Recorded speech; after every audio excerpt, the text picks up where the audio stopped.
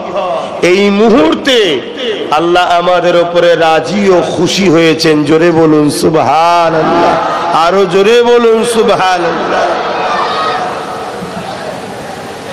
আজ আমাদের লাইফে জিন্দেগিতে অনেক ভুল আছে, কিন্তু ভালো একটা দিকও আছে। আমরা কোরআনের মাহফিলকে ভালোবাসি, দ্বীন ইসলামের আলোচনার মাহফিলকে ভালোবাসি। এক শ্রেণীর মানুষ কোরআনকে মিটাতে চায়, ইসলামের আলোকে বুঝিয়ে দিতে চায়, কেননা তারা সমাজকে তাদের দাসত্ব স্বীকার করাতে চায়। তবে আলহামদুলিল্লাহ, যুগে যুগে যারাই চেষ্টা করেছিল আল্লাহ তাদেরকেই মিটিয়ে দিয়েছে। দ্বীন ইসলামের আলো দ্রুত মানুষের কাছে আজও ছুটছে। জোরে বলুন সুবহানাল্লাহ। পাশাপাশি এমন একটা মাসে আমরা আবার এক জায়গায় হয়েছি, যে মাস জিলহজ মাস। সব মাসই আল্লাহর মাস, তবে জিলহজ মাস মুহররম ও রমজান মাস ও মুহররম মাসের পরে জিলহজ মাসের গুরুত্ব অনেকটাই বেশি। এই জিলহজ মাসে ইসলামের একটা ঐতিহাসিক স্মৃতি বা ইসলামের একটা ঐতিহাসিক স্তম্ভ হজ, এই জিলহজ মাসে সেই হজকে আল্লাহ রেখেছেন। জোরে বলুন সুবহানাল্লাহ। এবং এই জিলহজ মাসে আরো একটা ঐতিহাসিক ওয়াকিয়াকে আল্লাহ জড়িয়ে রেখেছেন, যে ওয়াকিয়া হলো আল্লাহর এক প্রেমিক, আল্লাহর এক দিবানা, আমাদেরই আব্বাজান সৈয়দুনা হযরত ইব্রাহিম আলাইহিস সালাম, তিনার প্রেমের পরীক্ষার ইতিহাস জড়িয়ে আছে। জোরে বলুন সুবহানাল্লাহ। যে মাস চলছে এই মাস নিয়েই একটু আলোচনা করতে চাইছি। আপনাদের শোনার আগ্রহ আছে তো নাকি? একটু হ্যাঁ কি না বলেন, আছে তো নাকি? হাত তুলে তুলে বলুন, আছে তো নাকি? একটু মহাব্বতে তাকবীর দেন। নারে তাকবীর, নারে দিবে কোরআন ও সুন্নাহ, কোরআন ও সুন্নাহ, দ্বীন ইসলাম, সৈয়দুনা ইব্রাহিম আলাইহিস সালাম, নারে দিবে। আল্লাহর প্রেমিক কাকে বলে? আমাদের জিন্দেগির একটাই মকসদ হওয়া দরকার,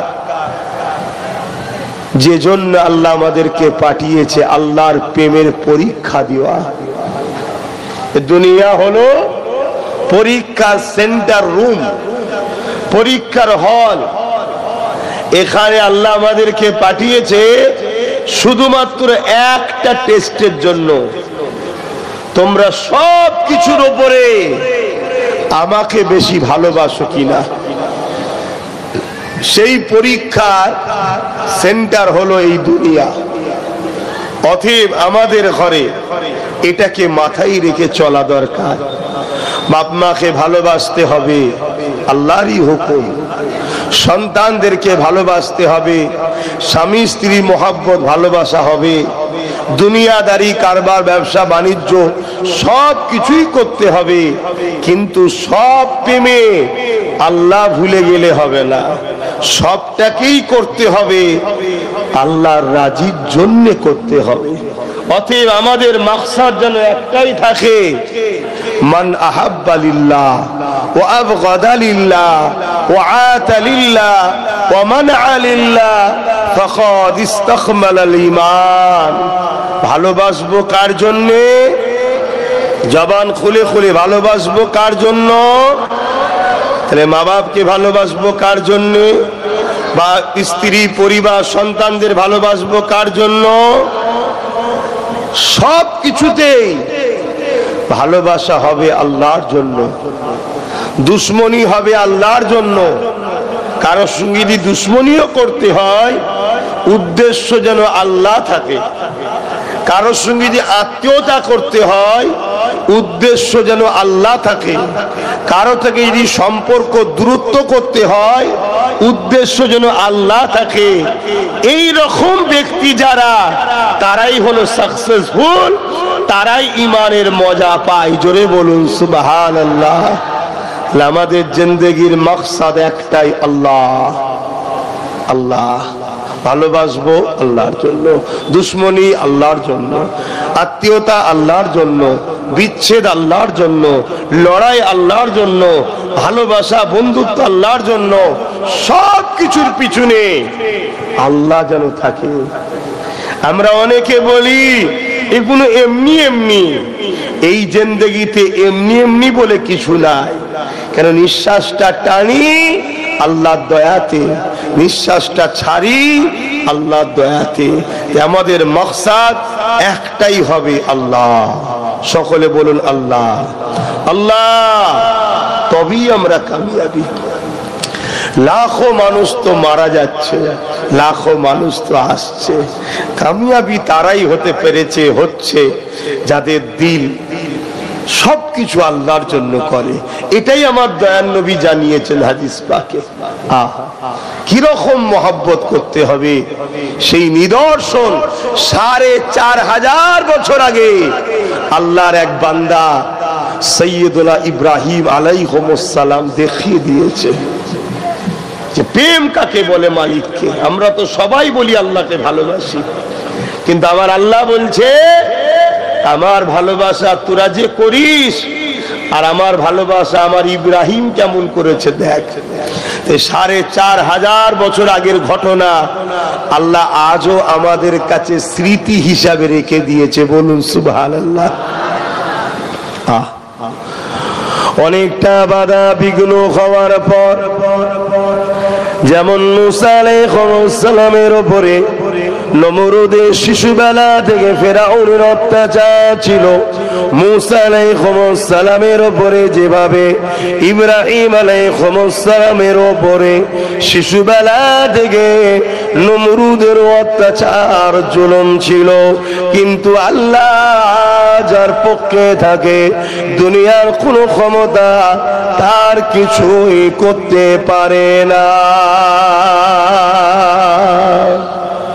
এখন ছোটবেলা থেকে যদি এক ধার থেকে পুরো জীবনী বলতে যায় তাহলে আপনাদের এলাকায় যেমন জীবনী হয় কয়েকদিন লেগে যাবে। আমি মূল জায়গাগুলো বলছি। হযরত ইব্রাহিম আলাইহিস সালামকে আল্লাহ নানান দিক দিয়ে পরীক্ষা নিয়েছিলেন। কিসের পরীক্ষা? ইব্রাহিমের দিলে আমি আল্লাহ আমার মহব্বতের উপরে অন্য কোনো জিনিসের মহব্বত আছে কিনা, অন্য কারো মহব্বত আছে কিনা, এই পরীক্ষা আল্লাহ বানিয়েছিলেন। যেমন তোমাকে আমাকে আল্লাহ দৈনিক 5 বার পরীক্ষা নেয়, জানো তো নাকি? তোমাকে আমাকে দৈনিক 5 বার পরীক্ষা নেয়। আর আমাদের যুব সমাজের 95% যুবক যুবতী এই পরীক্ষায় ফেল। কি পরীক্ষা? 5 ওয়াক্ত নামাজ। বলুন, 5 ওয়াক্ত নামাজ। আল্লাহ রোজ আমাদেরকে পরীক্ষা নিচ্ছে, আর আমাদের যুবক যুবতীরা 95% নামাজে ফেল, মসজিদে যায় না। হযরত ইব্রাহিম আলাইহিস সালামকে আল্লাহ পরীক্ষা নিতে লাগলেন। এ যুবকেরা, তরুণেরা, হযরত ইব্রাহিম আলাইহিস সালামকে আল্লাহ পাক অনেক ধন দৌলত দিয়েছিলেন, অনেক ধনী বানিয়েছিলেন। তৎকালীন সময়তে গৃহপালিত পশু লালন পালন যারা করে, এই সামনে দেখে আমি যেচ্ছ তোমরা,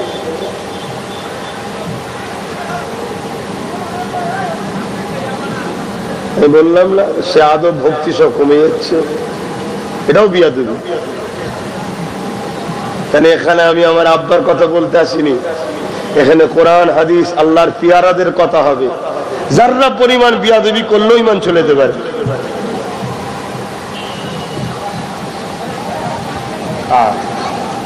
এই যে চারিদিকে মার খাচ্ছে, বলছো তো মুসলমান মার খাচ্ছে, আমার তো মাঝে মাঝে কনফিউজ হয়ে যায়।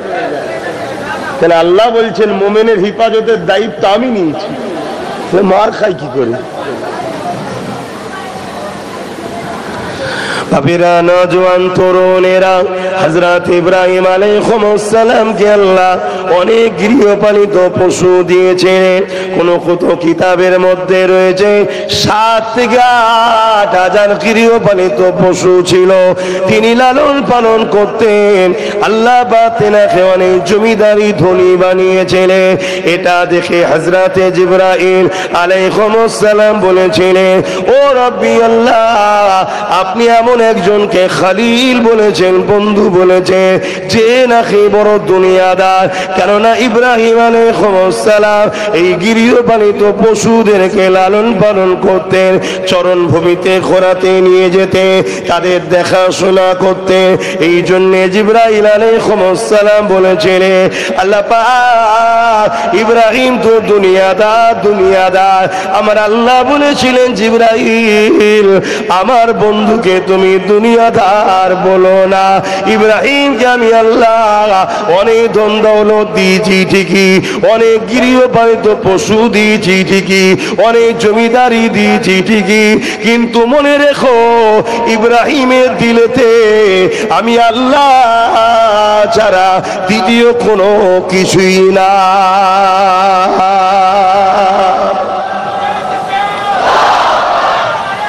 আল্লাহ আল্লাহ কাউকে ধন দৌলত দিয়ে পরীক্ষা নাই।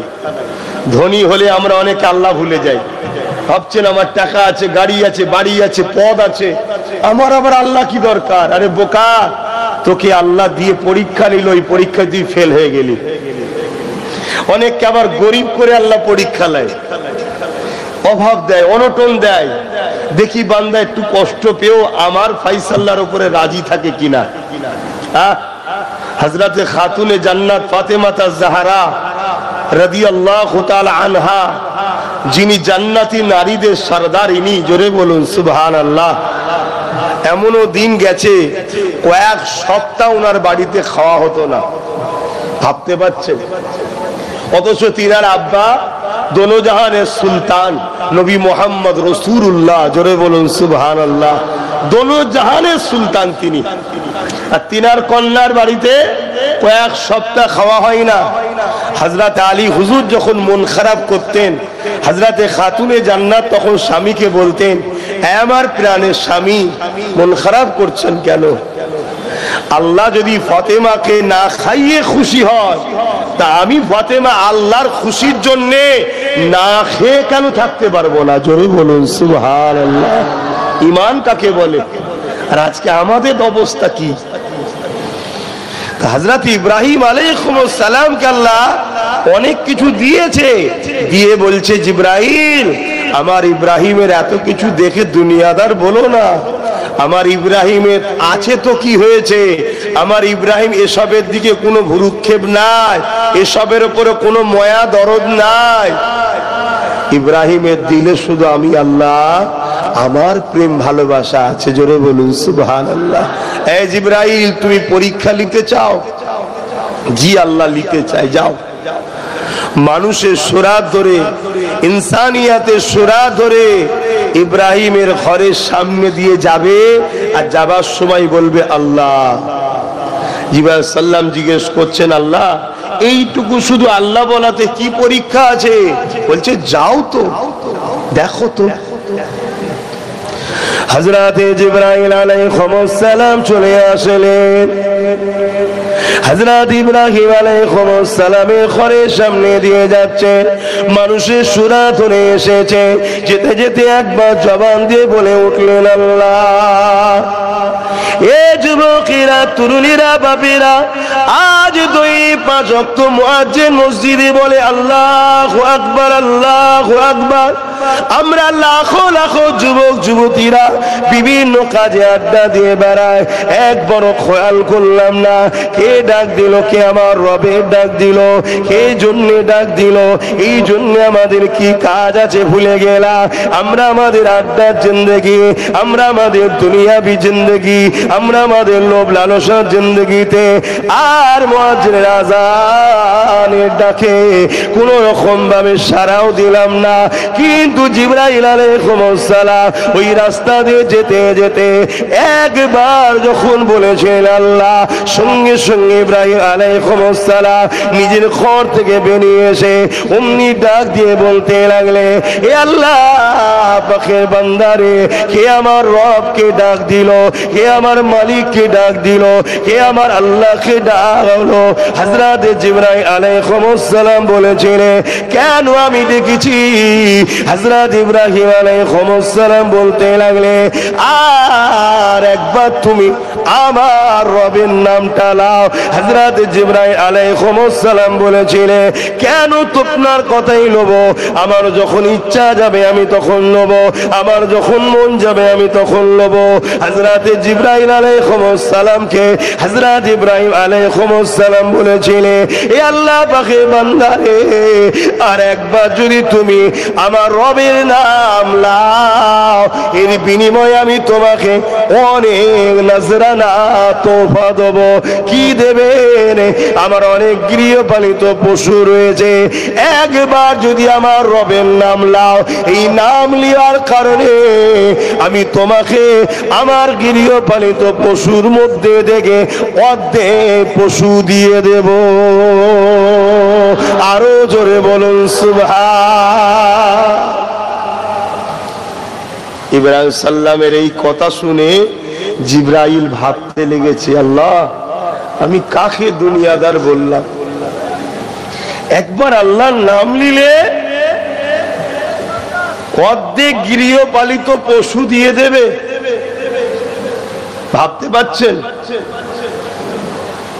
আর আমরা কোন কোন জায়গায় মসজিদের জন্য, আল্লাহর ঘরের জন্য যখন বলি বাবা দে না, পকেটে 20,000 30,000-এর মোবাইল আছে, মাস গেলে 300-400 টাকা রিচার্জও করে, আল্লাহর ঘরের জন্য অর্থ বেরোতে চাই না। তাহলে আমরা কত দুনিয়াদার হয়ে গেছি। পরিবর্তন হতে হবে। আসুন, এই ইতিহাসগুলো আল্লাহ রেখেছে, এ থেকে শিক্ষা নিতে হবে। কারণ এই জিন্দেগি আমাদের চিরস্থায়ী নয়। প্রতিটা মানুষের ভাবা দরকার, আলতানজুরু নাফসুম মা কদ্দামাত লিগাদ, পরকালে আমাদের কি হবে। এই সামান্য গরম আমরা সহ্য করতে পারছি না, ময়দানে মাশর কি হবে। এখন তো সূর্য কোটি কোটি মাইল দূরে রয়েছে, এর গরমে, এরই তাপে আমরা পরিশান হয়ে যাচ্ছি। দেখছেন না আমার কথা, নাক বন্ধ হয়ে আছে। বুঝতে পারছেন তো ভাষা? সামান্য গরমেতেই হচ্ছে, জান হাই ফাই করছে।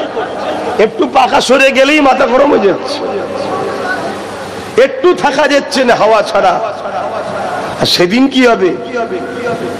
যেদিন মাথার এক বেগ দেখতে এলাম, এক হাত উপরে আল্লাহ সূর্যকে নামিয়ে দেবে, যে দিনেতে মানুষের পাসিনা কোনো গলে গলে, এমন করে না মাথার ক্ষীণ কোনো গলে গলে নাক দিয়ে ঝরে ঝরে পড়তে লাগবে, যে দিনেতে এমন করে দেখা যাবে এই পাসিনাতে মানুষ হাবুডুবু খেতে লাগবে।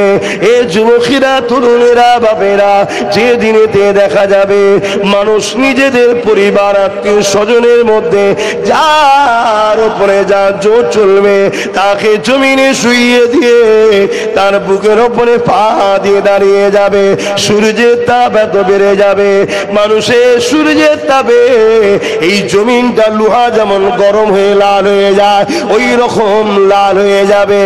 এ যুবকেরা, তরুণেরা, বাপেরা, ওই কঠিন দিনে তোমার আমার কি হবে উপায়? একটু ভাবো। পরিবর্তন হয়, মাঝে মাঝে মাহফিল হয়, মাহফিলে এসে বসো, উলামারা বলে শুনে শুনে একটু তওবা করো। পরিবর্তন হয়। মুসলিম অধ্যুষিত এলাকাগুলোকে ইসলাম বিদ্বেষীরা মদের আড্ডার আর কারখানা তৈরি করে ফেলছে। লটারি, জুয়া, মেলা, গান, সিনেমা, ঘুষ, সুদ, তারপরে অস্ত্র হাতে তুলে দিয়ে নিজেদের মধ্যেই মারপিট, খুনোখুনিতে মুসলিম এলাকাগুলোকে শেষ করে দিচ্ছে। আর আমরা মুসলমান সেই সকল বেঈমানদের খপ্পরে পড়ে আমাদের হুঁশ নাই যে আমরা কি করছি। খেয়াল করে দেখুন, মিডিয়াগুলো দেখুন, শুধু মুসলিম এলাকার নাম আসছে, শুধু মালদা, শুধু মুর্শিদাবাদ, শুধু দিনাজপুর, শুধু নাম আসছে। আর ঠিক ওই এলাকাগুলো, যে এলাকাগুলোয় মুসলমান বেশি, এটা প্ল্যান মাফিক তৈরি করা হচ্ছে, বারবার দেখানো হচ্ছে বিশ্বকে, বারবার দেখানো হচ্ছে দেখো এই এলাকাগুলোই মুসলিম জাতি একটা বিশেষ সমাজের বসবাস। যারা মুসলমান তারা সর্বসময় দেখো বোম বন্দুক নিয়ে মারপিট করে। আমরা যে বলি মুসলমানরা হলো সন্ত্রাস, আতঙ্কবাদী, প্রমাণ দেখছো, কিন্তু মারপিট করছে কাদের জন্য? যারা মিডিয়াতে দিয়ে আমাদেরকে মিটাতে চাইছে তাদের জন্যই মারপিট করছে। কিন্তু তারা ঠান্ডা ঘরে বসে আমাদের মধ্যে লাগিয়ে দিচ্ছে, আমাদের হুঁশই নাই যে আমরা নিজেদের ক্ষতি নিজেরাই করছি। আর এর আগে আবার আমাদেরকে ধর্ম থেকে সরানোর জন্য মেলার ব্যবস্থা করেছে, গানের ব্যবস্থা করেছে।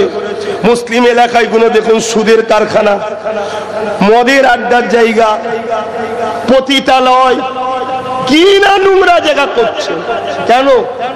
ইসলামে মদ হালাল না হারাম? জোরে বলছেন না কেন? অন্য জায়গায় থাকতে পারে, মুসলিম মহল্লায় মদের দোকান থাকে কি করে? সুদ ইসলামে হালাল না হারাম? অন্য জায়গায় থাকতে পারে, মুসলিম এলাকায় থাকে কি করে? গান, যাত্রা, ফাংশন, মেলা, থিয়েটার, নাচ, এগুলো ইসলামে হালাল না হারাম? তো অন্য এলাকায় থাকতে পারে, মুসলিম এলাকায় থাকে কেন? এখন তো বুঝতে হবে আমাদেরকে যে আমাদেরকে কি বলে ফাঁসাবার জন্য ফাঁদ পাতা হচ্ছে।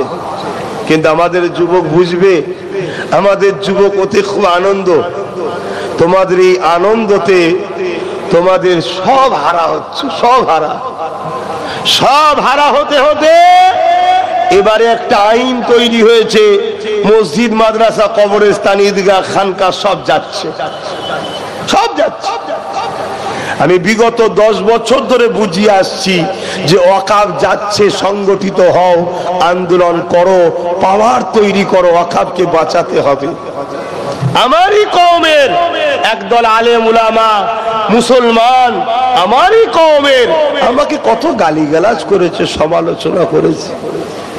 আজকে সেটা বাস্তবে প্রমাণ হচ্ছে না, হয়নি? এরপরে আর একটা জিনিস আসছে তোমাদের জন্য, অ্যাডভান্স বলে যাচ্ছে, ইউনিফর্ম সিভিল কোড, ইউসিসি। এক দেশ এক আইন, একজন হবে দেশের রাজা, সে যা দেবে তোমাকে তাই খেতে হবে। তোমার ধর্ম, তোমার বাঁচা, তোমার সমাজনীতি, তোমার অর্থনীতি, তোমার ধর্মনীতি, তোমার পরিবার নীতি, তোমার এডুকেশন নীতি, তোমার রাষ্ট্রনীতি, সব নীতি ওই এক রাজা যা বলবে সেটা হবে। তুমি ইসলাম মেনে চলতে পারবে না। তুমি ভাবছো আমরা এত আছি দেখে নেব, 1 কোটি পিঁপড়েকে মারতে একটা মানুষেরই জন্য যথেষ্ট, ঠিক না বেটি? জোরে বলুন। তুমি যদি সেই পিঁপড়ের থেকেও যদি দুর্বল হয়ে যাও তো তোমাকে মারতে সময় লাগে? আমরা শক্তি অর্থ দ্বারা কখনো হইনি, আমরা শক্তিশালী ম্যান পাওয়ার দ্বারা, মানি পাওয়ার দ্বারা, অস্ত্র পাওয়ার দ্বারা কখনো হইনি। আমরা শক্তিশালী হই ইমানের বদৌলতে। আমাদের সেই ইমানকেই তো বার করে লিয়া হচ্ছে, দুই ভাবে বার করা হচ্ছে। একদল দাড়ি টুপির আড়ালে আমাদেরকে বেঈমান বানাচ্ছে, আর একদল আমাদেরকে দুনিয়ার খেলা মেলা, নাচ গান, সুদ ঘুষ, লোভ লালসা দিয়ে আমাদেরকে বেঈমান বানাচ্ছে। তা দুদিক দিয়ে তো আমরা শেষ। যা কথা এলো একটু বললাম, যদি বুঝার হয় বুঝুন, না বুঝার হলে আর কি করতে পারি। দরুদ শরীফ আল্লাহুম্মা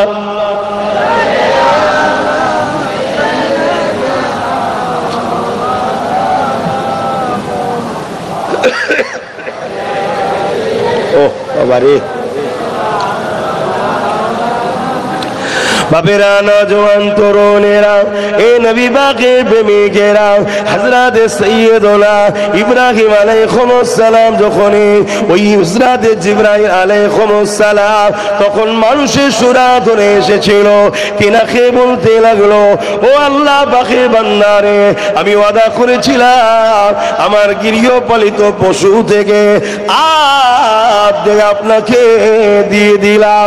হযরত জিবরাইল আলাইহিস সালাম যখন চলে যাবার জন্য পা আগের দিকে বাড়ালেন, হযরত ইব্রাহিম আলাইহিস সালাম বলে উঠলে, এ আল্লাহ পাকের বান্দারে, আরো একবার আমার রবের নামটা নাও, আরো একবার আমার মালিকের নামটা নাও। হযরত জিবরাইল আলাইহিস সালাম বলতে লাগলে, যদি নেই এবারে কি দেবে? হযরত জিবরাইল আলাইহিস সালাম বলতে লেগেছে, বাকি যা দেখ পশু রয়েছে ওই সমস্ত গৃহপালিত পশুগুলো তোমাকে দিয়ে দেব। এ যুবকেরা, তরুণীরা, বাবেরা, এ নবী পাকের প্রেমিকেরা, আজ আমাদেরকে অর্থ দিতে হয় না, আজ আমাদেরকে পয়সা দিতে হয় না। কিছু মানুষ মেহনত করে আল্লাহ দ্বীনের আলোচনার মাহফিল করে, আল্লাহ নামের কথা হবে, রাসূলুল্লাহর আলোচনা হবে, কোরআনের আলোচনা হবে। আজ আমরা মুসলমান এমন হয়ে গেলাম, অনেক মুসলমান আছে এই কোরআনের মাহফিলকে পছন্দ করে না, অনেক মুসলমান আছে আল্লাহর দ্বীনের আলোচনার মাহফিলকে পছন্দ করে না, অনেক মুসলমান রয়েছে তারা এই মাহফিলে আসা পছন্দ করে না, আল্লাহর নাম শুনতে তারা পছন্দ করে না। অথচ সাইয়্যিদুনা ইব্রাহিম আলাইহিস সালাম আল্লাহর নামকে শোনার জন্য তিনারা 7-8 হাজার গৃহপালিত পশুগুলোকে সম্পূর্ণ দিয়ে দিল। এ যুবকেরা, তরুণেরা, হযরত ইব্রাহিম আলাইহিস সালাম যখন সব দিয়ে দিলেন, জিবরাইল আলাইহিস সালাম যখন এবারে রওনা দিতে লেগেছে, চলে যাবার জন্য সামনে পা বাড়াতে লেগেছে, হযরত ইব্রাহিম আলাইহিস সালাম আবার ডাক দিলে, হে আল্লাহ পাকের বান্দারে, আপনি আমার মালিকের নাম আরো একবার নেন। এবারে কি দেবেন? এবারে কি দেবেন? হযরত ইব্রাহিম আলাইহিস সালাম বলেন, এই যে 7-8 হাজার গৃহপালিত পশু, এগুলোকে লালন পালন করার জন্য একটা লোক তো আপনার লাগবে। আপনি যদি আমার রবের নাম নেন পুরস্কার হিসাবে আমি আমার আল্লাহ নাম নিলেওয়ালার কাছে নিজেকে কুরবান দান করে দেব।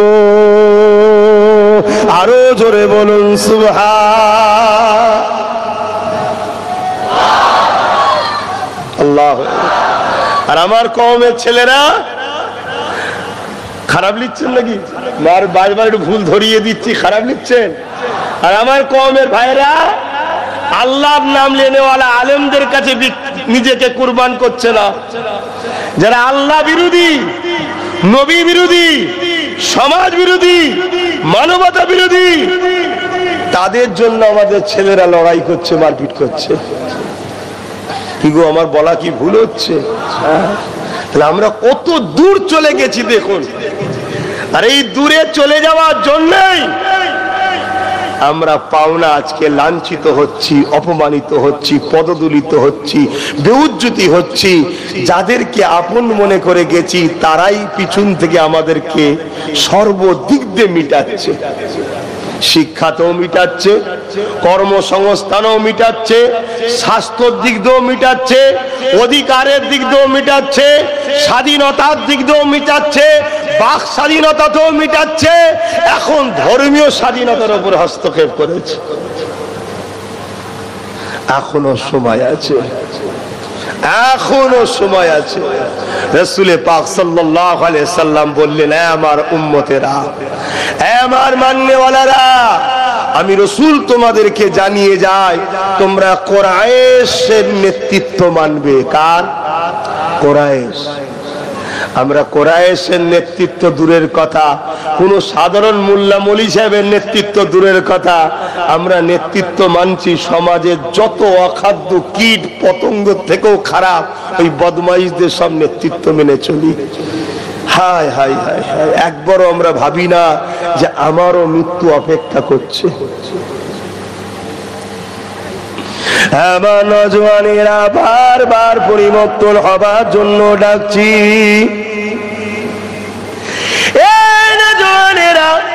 এটা আমাদের ডিউটি আপনাকে জানানো। এবার আপনি নেবেন কি নেবেন না ওটা আপনার ব্যাপার। আল্লাহ পাকের কাছে কিন্তু জবাব আপনাকে দিতে হবে। এ নওজওয়ানেরা, আল্লাহ পাক এই দুনিয়া আমাদের জন্য পরীক্ষা জায়গা করেছে। কাউকে গরিব বানিয়ে পরীক্ষা করবে, কাউকে ধনী বানিয়ে পরীক্ষা করবে, কাউকে বীমা দিয়ে পরীক্ষা করবে, কাউকে ধন দৌলত দিয়ে পরীক্ষা করবে, কাউকে সন্তান দিয়ে পরীক্ষা করবে, কারো আবার সন্তানকে কেড়ে নিয়ে পরীক্ষা করবে।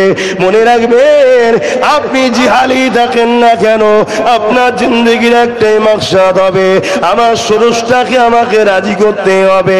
যিনি আমাকে দুটো চোখ দিয়েছে, যিনি আমাকে দুটো কান দিয়েছে, যিনি আমাকে দুটো পা দিয়েছে, যিনি আমাকে আশরাফুল মখলুকাত করেছে, যিনি আমাকে জবানে কথা দিয়েছে, যিনি আমাকে জান জিন্দগি দিয়েছে, যিনি আমাকে আশরাফুল মখলুকাত বানিয়েছে, তিনি ইচ্ছা করলে আমাকে চতুষ্পাদ জন্তু বানাতে পারতেন, তিনি না বানিয়ে আমাকে আশরাফুল মখলুকাত করেছে। এই দুনিয়ার কি আমার উপরে রাজি, ওটা আমার দেখার বিষয় না। দুনিয়া কি আমার উপরে বেজার, ওটা আমার দেখার বিষয় নয়। আমার দেখার বিষয় হবে আমার আল্লাহ পাক আমার উপরে রাজি না বেজার।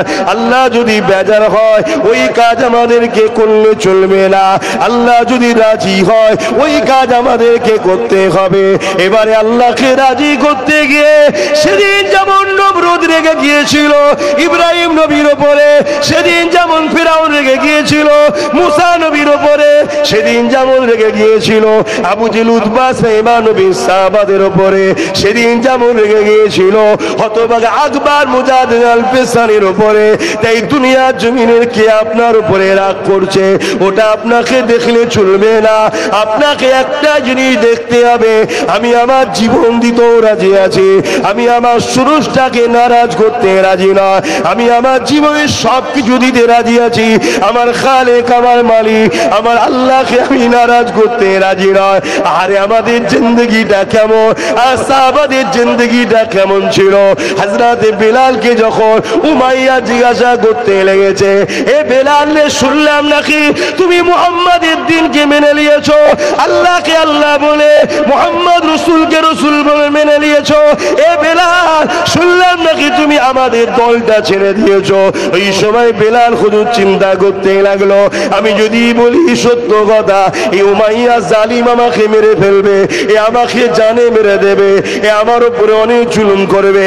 আর যদি আমি মিথ্যা কথা বলি, আমার আল্লাহ পাক আমার উপরে নারাজ হয়ে যাবে। ওই সময় বেলাল হুজুর চিন্তা করতে লাগলো, আমি আমার জানকে বাঁচাবো না আল্লাহকে নারাজ করব।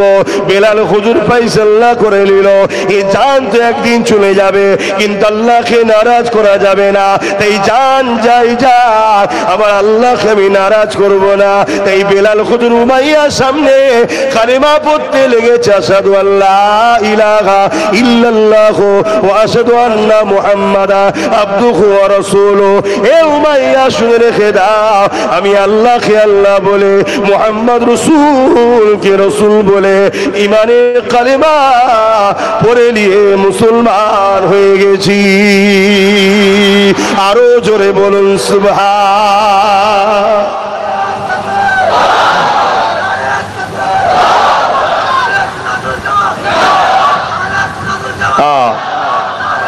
আল্লাহ। আর আমাদের মুসলিম মা বোনেরা পর্যন্ত সামান্য খাবারের জন্য অভাব নেই, স্বভাবে বেঈমান অত্যাচারীদের কাছে গিয়ে হাত পাচ্ছে, বেপরদা হয়ে বাইরে বেরিয়ে পড়েছে, মিছিলে লাইন দিচ্ছে সামান্য ভিক্ষার দেওয়ার জন্য। আমার বাপ ভাইরা, আল্লাহ ভুলে গিয়ে সামান্য ভিক্ষা খাবার জন্য হালাল হারাম দেখা দেখি নেই, যা তার পয়সা খেয়ে ফেলছে, যেখানে সেখানে বসে যাচ্ছে। শুধরে যাও, শুধরে যাও। আল্লাহ পাক সূরা বাকারার মধ্যে জানাচ্ছে, তোরা যখন আমাকে আর আমার হাবিবকে ছেড়ে দিয়ে যাদেরকে আপন করবি, আমি আল্লাহ তাদের হাতে তোদেরকে মিটাবো। এখনো সময় আছে। এই যদিপুর হসপিটাল মাঠে, তাই তো, যতগুলো আমার আব্বা আম্মা ভাই বোন এসেছে, আল্লাহ জাত পাকের কসম করে বলছি, সময় এখনো আছে, পরিবর্তন হন, তওবা করুন, জিন্দেগির একটাই মাকসাদ করুন।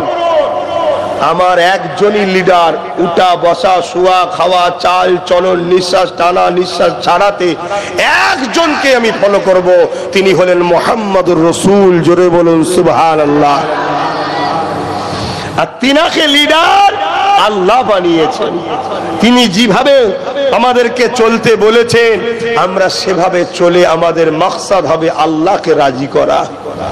তাতে যদি দুবেলা খাওয়া না হয় না হোক, কাজ বন্ধ হয়ে যায় হয়ে যাক, মিথ্যা জেল খাটতে হয় খাটবো, সবেতে রাজি আছি, আল্লাহকে বেজার নারাজ করতে রাজি নয়। দেখবে দুদিন হয়তো কষ্ট হবে, কেন আল্লাহ তো পরীক্ষা নেবে। আল্লাহর রাস্তাটা কেমন জানেন? যখন চলা শুরু হয় তখন কাঁটার ওপর দিয়ে হাঁটতে হয়।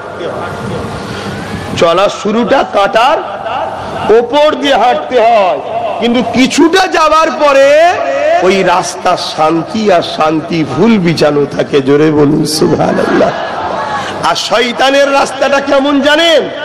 শুরুটা হয় ফুলের ওপর দিয়ে, কিছুদিন যাবার পরে বিপদ আর বিপদ, বিপদ আর বিপদ, তার আর কোনোদিন রেহাই নাই। অতএব সময় থাকতে থাকতে ভাবেন, এই পাখা ঘুরিয়ে দেন, এতে টানছে, আপনারা টেনে নেন, আপনাদের দিকে ঘুরিলেন ঘুরিলেন ঘুরিলেন, দাদি ঘুরান না আপনাদের দিকে। গরম হলেও কিছু করার নেই, এতে টানছে, কি করবো বলো? আপনাদের পিছনের ভাইদের শুনতে অসুবিধা হচ্ছে না তো? একটু হাত তুলে বলবেন, শুনতে অসুবিধা হচ্ছে না তো? আমার আলোচনায় অসুবিধা হচ্ছে ভাইরা? আমি আপনাদের দুশ্মন মনে হচ্ছে নাকি? যাদেরকে আপন মনে হচ্ছে একটু হাত তুলে সাক্ষী দেন যে আপনি আমাদের আপন। আলহামদুলিল্লাহ, আমি খুশি হলাম দেখে। হাত নামান, করবেন, বাঁচাতে চাইছি। আমার মাকসাদ হলো একটাই, আপনাদের দুনিয়ার আখিরাতের কল্যাণের চেষ্টা করছি। কেন? আমি যিনাকে ভালোবাসি তিনি আপনাদের আমাকেও ভালোবাসেন, তিনি হলেন মুহাম্মদ রাসূল সাল্লাল্লাহু আলাইহি সাল্লাম। সেই নবীর উম্মতি আমরা, তাই বাঁচাবার চেষ্টা করছি। তাই আমার কথা একটু মন দিয়ে শুনুন, বোঝার চেষ্টা করুন। কি পরীক্ষা নিয়েছিল আব্বাজান ইব্রাহিম আলাইহিস সালামকে, ভাবতে পারছেন? এতে গো ভয়ানক পরীক্ষা আল্লাহ বানিয়ে নিলেন। এনে জওয়ান তরুণেরা, সংসার জীবন শুরু হয়ে গেল। আমাদের হাজেরা হুজুরের সঙ্গে নিকাহ বিবাহ হয়ে গেল। দীর্ঘদিন যেতে লেগেছে, কোনো সন্তান হচ্ছে না। আল্লাহ পাকের কাছে দোয়া চাইতে লেগেছে। 90 বছর পার হয়ে যাবার পর আল্লাহ পাক হযরত ইব্রাহিম আলাইহিস সালামকে একটা সন্তান দান করলেন, যিনার নাম হল হযরত ইসমাঈল আলাইহিস সালাম। সন্তান তো নয়, আল্লাহ পাকের নবী সন্তান দিয়েছে। দুনিয়ার উদাহরণ কি দিয়ে দেবো নবীদের, কারণ নবীদের সঙ্গে কোনো জিনিসের উদাহরণ হয় না। তথাপি আমাদের কাছে সব থেকে প্রিয় সুন্দর বলতে আমরা চাঁদ বুঝি, তাই চাঁদকে দিয়ে বুঝায়। আমাদের হাজেরার কোলে যেন আল্লাহ আকাশের চাঁদকে নামিয়ে দিয়েছে। কিন্তু আবার বলছি, নবীদের কদমের সাথেও চাঁদের তুলনা করা যায় না। চাঁদের থেকেও নবীদের কদমের দাম অনেক বেশি, অনেক সুন্দর। জোরে বলুন সুবহানাল্লাহ। কিন্তু একটা জিনিস উদাহরণ না দিলে আপনারা সাধারণ মানুষ তো বুঝবেন না। তা আমরা সাধারণ মানুষ বুঝি চাঁদ হলো সুন্দর, তাই চাঁদকে দিয়ে বুঝালাম। কিন্তু নবীদের সঙ্গে কোনো জিনিসের তুলনা কেন? প্রত্যেকটা নবীরই সম্পর্ক আল্লাহর জান্নাতের সাথে। জোরে বলুন সুবহানাল্লাহ। আর আমার নবী পাক সাল্লাল্লাহু আলাইহি সাল্লাম তো সমস্ত নবীদেরও সরদার। জোরে বলুন সুবহানাল্লাহ। তেনার তো তুলনাই হয় না। বাবেরা, নওজোয়ান তরুণেরা, আম্মাজান হাজেরা হুজুরের কোলেতে আল্লাহ পাক ইসমাঈল আলাইহিস সালামকে দিয়ে দিলেন। তরুণেরা, আম্মাজান হযরত হাজেরা আলাইহিস সালাম বাচ্চাকে নিয়ে বড় খুশি করছেন। আল্লাহ পাকের শুকরিয়া আদায় করতে লেগেছে। ইব্রাহিম আলাইহিস সালামও বড় আনন্দ করতে লেগেছে, আল্লাহ পাকের শুকরিয়া আদায় করতে লেগেছে। কয়েকদিন যেতে না যেতে আল্লাহ পাক পরীক্ষা আবার শুরু করে দিলে। কি পরীক্ষা শুরু করলে? এ হযরত ইব্রাহিম, তোমার স্ত্রী আর তোমার বাচ্চাকে ওই পাথর মরুভূমির জায়গায় রেখে আসো, যেখানে বর্তমান আজকে কাবা শরীফ রয়েছে, যে জায়গায় আমরা 5 লাখ 10 লাখ টাকা খরচ করে যেতেছি। এ বাংলা জমিনের হাজী সাহেবেরা, যে জায়গায় আপনারা কত মেহনতির পয়সা দিয়ে 5 লক্ষ 10 লক্ষ টাকা খরচ করে যেতেছে, আজ ওখানে ঘর রয়েছে, বাড়ি রয়েছে, কাবা শরীফ হয়েছে, আজ ওখানে খাদ্যের ব্যাপার রয়েছে, আজ ওখানে পানি পাওয়া যায়। কিন্তু যেদিন আল্লাহ পাক ইব্রাহিম আলাইহিস সালামকে বলেছিলেন ওই জায়গায় যে রেখে দিয়ে আসো, ওই দিন ওই জায়গায় কোনো বাড়ি ছিল না, ওই জায়গায় কোনো বসতি ছিল না, ওই জায়গায় সেদিন কোনো মানুষ ছিল না। মানুষ তো দূরের কথা, কোনো জীব জন্তু ছিল না। ওই জায়গায় খাদ্য তো দূরের কথা, কোনো পানিরও ব্যবস্থা ছিল না। পাথর পাহাড় বালির এলাকায় আব্বাজান ইব্রাহিম আলাইহিস সালামকে আল্লাহ পাক জানিয়ে দিলে, ইব্রাহিম, তোমার কাছে তোমার স্ত্রী বেশি প্রিয়, সন্তান বেশি প্রিয় না, আমি আল্লাহ বেশি প্রিয়। এই পরীক্ষা নিবার জন্য আল্লাহ পাক জানিয়ে দিলেন, ইব্রাহিম রে, ওই নির্জন জায়গাতে পানিহীন, খাদ্যহীন, বসতিহীন মানুষ যেখানে নাই, ওই জায়গাতে তোমার স্ত্রী, তোমার বাচ্চাকে রেখে আসো। ইব্রাহিম আলাইহিস সালাম কেন আল্লাহ প্রশ্ন করলো না? শোনার সাথে সাথে বললেন, লাব্বাইকা ইয়া আল্লাহ, আমি হাজির। আমার দিলে আপনার আগে কারো প্রেম না।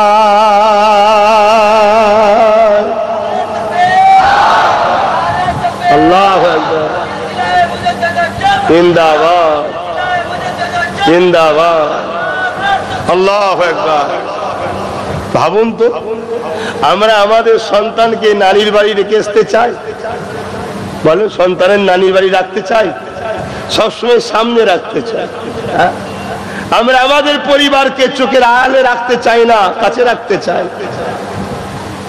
অথচ সেটা নিজেদেরই বাড়ি, শ্বশুর বাড়ি তো নিজেরই বাড়ি, এরপরও রাখতে চাই না। আর আল্লাহ কত বড় পরীক্ষা নিচ্ছেন, এমন একটা জায়গায় রাখতে বলছে যে জায়গায় না পানি আছে, না খাদ্য আছে, না কোনো লোকের বসবাস, না কোনো রকম হাজার হাজার মাইল এলাকায় কোনো ঘর বাড়ি আছে, পাথর, মরুভূমি, পাহাড়। ভাবতে পারছে আমাদেরকে যদি আল্লাহ এই পরীক্ষা নেয়, পারবো? বলেন বলেন। হায় হায়, অত সহজ নয় আল্লাহকে ভালোবাসা। আর নাম ওই মুখে বলা যায়, কেন ট্যাক্স লাগে না তো, আর লোক তো বুঝতেও পারে না, শুধু বলে দিল আল্লাহকে ভালোবাসি। ও আব্বাজান উটের পিঠে করে স্ত্রী বাচ্চাকে নিয়ে যাচ্ছে, কি একটু আলোচনা করি এই বিষয়ের উপর নাকি? কেন এই মাস চলছে তাই একটু বলছি। এখন তো ইসলামের কথা শোনারও আমাদের সময় নাই, তারপরেও যে আজকে এত হাজার হাজার মানুষ এসে বসেছেন, আমি আল্লাহ শুকরিয়া আদায় করি যে আল্লাহ এদেরকে আপনি গুনাহ মাফ করে দেন। বলুন আলহামদুলিল্লাহ, বলুন আল্লাহুম্মা আমিন। যে এসেছে, অনেক জায়গায় দেখেছি মাহফিল টাহফিল হয়তো মানুষজন আসতে চাই না, তবুও আপনারা এসেছেন। হযরত ইব্রাহিম আলাইহিস সালাম ফিরআউনের স্ত্রীকে নিয়ে আর সন্তান 90 বছর পার হয়ে যাওয়ার পর অনেক দুয়ার ফল যেটা, সেই বাচ্চাকে নিয়ে যাচ্ছে। কেন? আল্লাহ আপনার প্রেমের আগে কারো প্রেম নয়। আরে পরীক্ষা আল্লাহ নিচ্ছে। ইব্রাহিমের কাছে স্ত্রী আগে, সন্তান আগে না আমার হুকুম আগে? আমরা মুসলিম সমাজ আজকে আল্লাহর হুকুমকে প্রাধান্য দিইনি। যারা আমার দিনকে মিটাতে চায় আমরা তাদের কথাকে মান্যতা দিচ্ছি, এজন্যই তো তাদের হাতে আল্লাহ আমাদের কাছকে মিটাচ্ছে। এই পাখাটাকেও ঘুরিয়ে দেন, অসুবিধা হচ্ছে। আমি তো বললাম দেননি। কথা বললে এমনি দমের সমস্যা হয়, আবার যদি হাওয়াটা মুখে লাগে নিঃশ্বাস নিতে কষ্ট হয়। আর আমি আস্তে আস্তেও কথা বলতে পারি না, স্পিডে কথা বলি, এটা আল্লাহরই হুকুম। আরো কষ্ট হবে। পিছন থেকে যদি পারেন দেন তাহলে ভালো হয়। আব্বাজান ইব্রাহিম আলাইহিস সালাম আম্মাজান হাজরা আলাইহিস সালাম কে সাথে করে নিয়ে আর হযরত ইসমাঈল আলাইহিস সালাম কয়েকদিনের বাচ্চাকে সাথে করে নিয়ে ওই মরুভূমি নির্জন পার খিরা এলাকা, যে জায়গাতে আজকে কাবা শরীফ রয়েছে, ওই জায়গায় নিয়ে যে হাজির হয়ে যায়। বাচ্চার স্ত্রীকে রেখে দিয়ে আল্লাহ নবী ইব্রাহিম আলাইহিস সালাম যখনই উটের পিঠে উঠতে লেগেছে, আম্মাজান হাজরা আলাইহিস সালাম বলতে লেগেছে, আমার প্রাণের স্ত্রী আপনি কোথায় যেতে লেগেছে? এই নির্জন এলাকায় রেখে দিয়ে, এই এমন করে এই এলাকায় রেখে দিয়ে ওই সময় আল্লাহ নবী হযরত ইব্রাহিম আলাইহিস সালাম বলেছিলেন, আমার প্রাণের স্ত্রী আপনি আর আমার সন্তান ইসমাঈল আজ থেকে এই জায়গাতে আপনারা থাকবেন।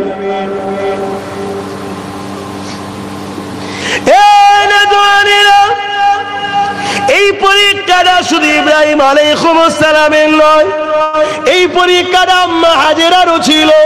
আজকে যদি আমাদের মায়েদেরকে, আমাদের বেটিদেরকে আল্লাহর হুকুমে কোনো জায়গায় রেখে আসা হয় বা আল্লাহর হুকুমের কোনো বিধানের কথা শোনানো হয়, আমাদের মায়েরা তো শুনতে চায় না, আমাদের বেটিরা তো শুনতে চায় না। এ আমার আম্মা বোনেরা, আল্লাহ পাকের বিধান হলো প্রতিটা নারী পর্দার মধ্যে থাকবে। তারা তাদের রূপ সৌন্দর্যকে বেগানা পুরুষের সামনে খুলে বেরোবে না। যদি প্রয়োজন হয় বেরোবার, তারা নিজেদেরকে ঢেকে বেরোবে। সেটা কোনো বড় চাদর দিয়ে হোক বা এমন করে বোরখা দ্বারা হোক, যাই হোক না কেন আপনাকে ঢেকে বেরোতে হবে। যদি আজকে আমার মা বোনেরা বোরখা পরে, ওই বোরখাটা এত নোংরা, ওই বোরখা পরার থেকে না পড়লে মনে হয় পাপ কম হতো। আজ ভুল হচ্ছে নাকি একটু বলুন, হচ্ছে না হয়নি? আমার মায়েরা শুনবে, আমাদের বোনেরা আমাদের কথা শুনবে। আজকে আস্তে আস্তে রাস্তায় এক জায়গায় দাঁড়িয়ে একটুখানি নাস্তা করলাম, কেন সেই বেরিয়েছি দুপুরে, এবং নিজের প্রয়োজনও থাকে ফাঁকে যাওয়ার, সাথের লোকেরাও আছে। হুজুর যদি না খাওয়ায়, সাথের লোকেরাও বলবে হুজুরটা কুঞ্জুস, হুজুর টাকা বাঁচাচ্ছে। টাকা নিয়ে কি হুজুর কবরে যাবে নাকি? একটু খাওয়াতেও পারেনি, চাপানি এক জ্বালা।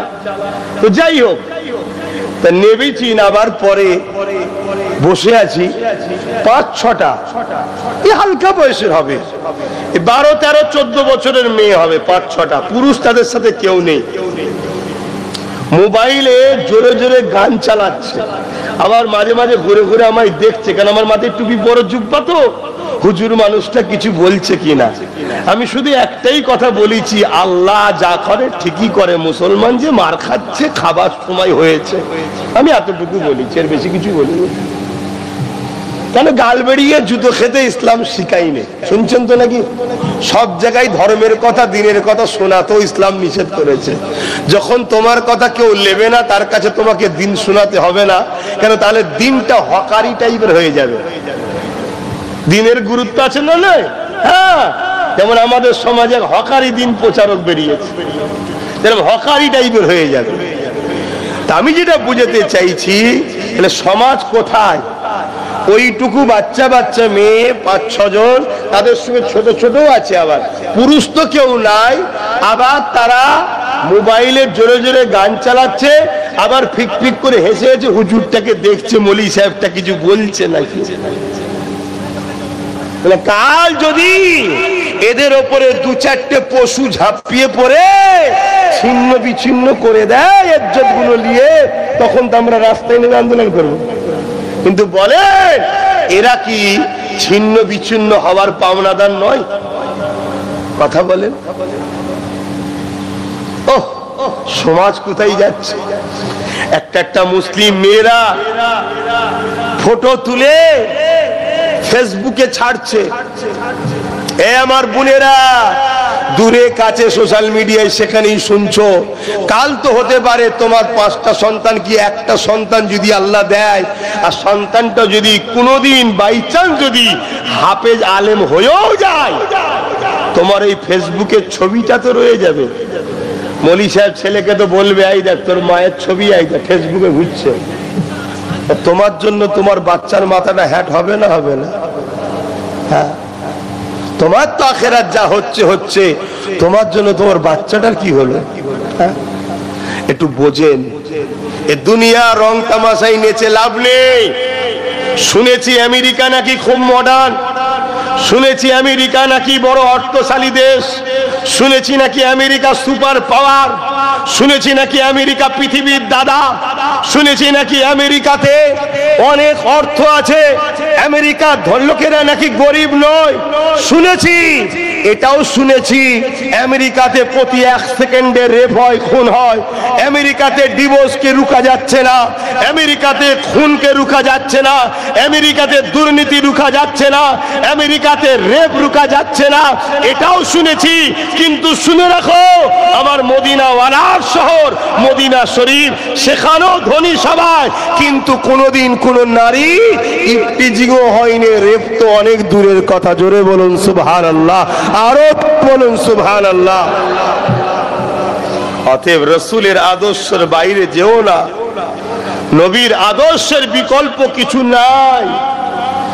অতএব আমার মা বোনেরা, তোমাদের জন্য সব থেকে উত্তম মডেল হলো নবীর হাতে তৈরি করা খাতুনে জান্নাত ফাতেমা জাহরা আম্মা জান হলেন তোমাদের জন্য সব থেকে উত্তম মডেল। তিনাকে ফলো করো, তিনার জীবনী পড়ো। স্বপ্ন বড় দেখি আমরা খাতুনে জান্নাতের সঙ্গে জান্নাতে যাব। স্বপ্ন আমরাও বড় দেখি ইমাম হাসান হোসাইন হুজুরদের সঙ্গে জান্নাতে যাব, আর আমাদের কাজ কাম 100-র মধ্যে 99টা আবু জেহেলের সঙ্গে জাহান্নামে যাবার মতো। তাহলে শুধু স্বপ্ন দেখলে হয় না, বাস্তবে রূপও দিতে হবে। কি গো, কথা কি বেজার হচ্ছেন নাকি? ভাবুন, বাঁচাবার চেষ্টাই বলছি না, আমার কি আছে বাপ, দুটো প্লেন কথা বলেও তো চলে যেতে পারি। এতটা কষ্ট করে এসে এত চিল্লাচালি করার কি দরকার? না, আল্লাহ নবী আজ রওজা মোবারকে আপনাদের জন্য কাঁদতেছে। সেই নবী পাকের উম্মত উম্মতি আপনারা কি মানেন তো নাকি নবী হায়াতুন নবী? কি গো মানেন তো? না হয় তবে ওয়াজ করা মুশকিল হয়ে যাবে। এ কারা কারা রসুলকে হায়াতুন নবী বলে মানেন একটু হাত তুলে দেখাবে। আরে দু হাত তুলুন না। মাশাআল্লাহ মাশাআল্লাহ, একটু তাকবীর দিচ্ছি, আমার সাথে সাথে হাত তুলে তুলে বলেন নারে তাকবীর, নারে তাকবীর।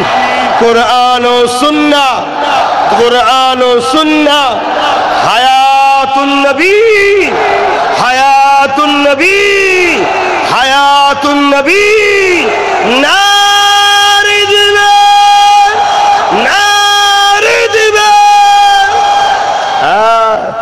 নবী হলেন আমাদের হায়াতুন নবী। আজও রওজা মুবারকে আমাদের জন্য কাঁদছেন। জোরে বলুন সুবহানাল্লাহ। এটাকে যদি কেউ অস্বীকার করে সে ঈমান থাকবে না তার। শুনছেন, সে মুসলমান দাবি করতে পারে, তার মুখে দাড়ি থাকতে পারে, সে নামাজ পড়তে পারে, রোজা রাখতে পারে, দান করতে পারে, হজ করতে পারে, মসজিদ বানাতে পারে, মাদ্রাসা বানাতে পারে, মুফতি হতে পারে, মাওলানা হতে পারে, কিন্তু সে বেঈমান কাফের জাহান্নামে ঢুকবে, কোনোদিন বেরোবে না। এটা হলো আহলে সুন্নাত ওয়াল জামাত, এটা হলো সাহাবা হুজুরদের আকীদা। শুনছেন তো? আমার নবী হলেন হায়াতুন নবী। বলুন আমার জবান খুলে আমার নবী। আরো জোরে বলো যুবকরা, আমার নবী, আমার নবী। এটাকে মাথায় রাখবে। এর বাইরে যদি কোনো মত তোমাকে কেউ শিখায় নবী নিয়ে, জানবে হলো মুনাফিক মুসলমান। কথা বুঝে আসছে? আর এই মুনাফিক আমাদেরকে বানাতে চাইছে কেন?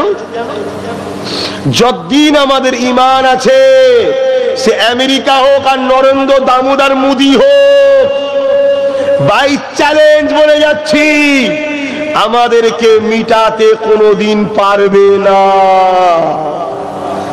আর যেদিন আমাদের ঈমান থাকবে না, সে আমেরিকা বাঁচাতে চাক আর মোদি বাঁচাতে চাক, আমরা সামান্য সামান্য ছোট্ট ছোট্ট জিনিসে নিজেরাই মারপিট করে করে মরে যাব। আল্লাহর গজব আমাদের উপরে হবে।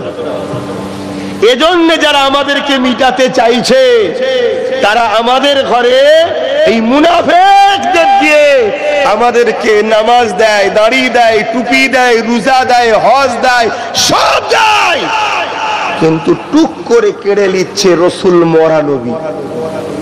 বলবেন না নাউজুবিল্লাহ? জোরে বলবেন না নাউজুবিল্লাহ?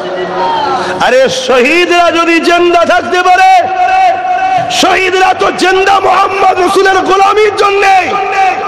দিনটা তো মুহাম্মদ রাসূলের নাম, ইসলামটা তো মুহাম্মদ রাসূলের নাম, কোরআনটা তো মুহাম্মদ রাসূলেরই নাম।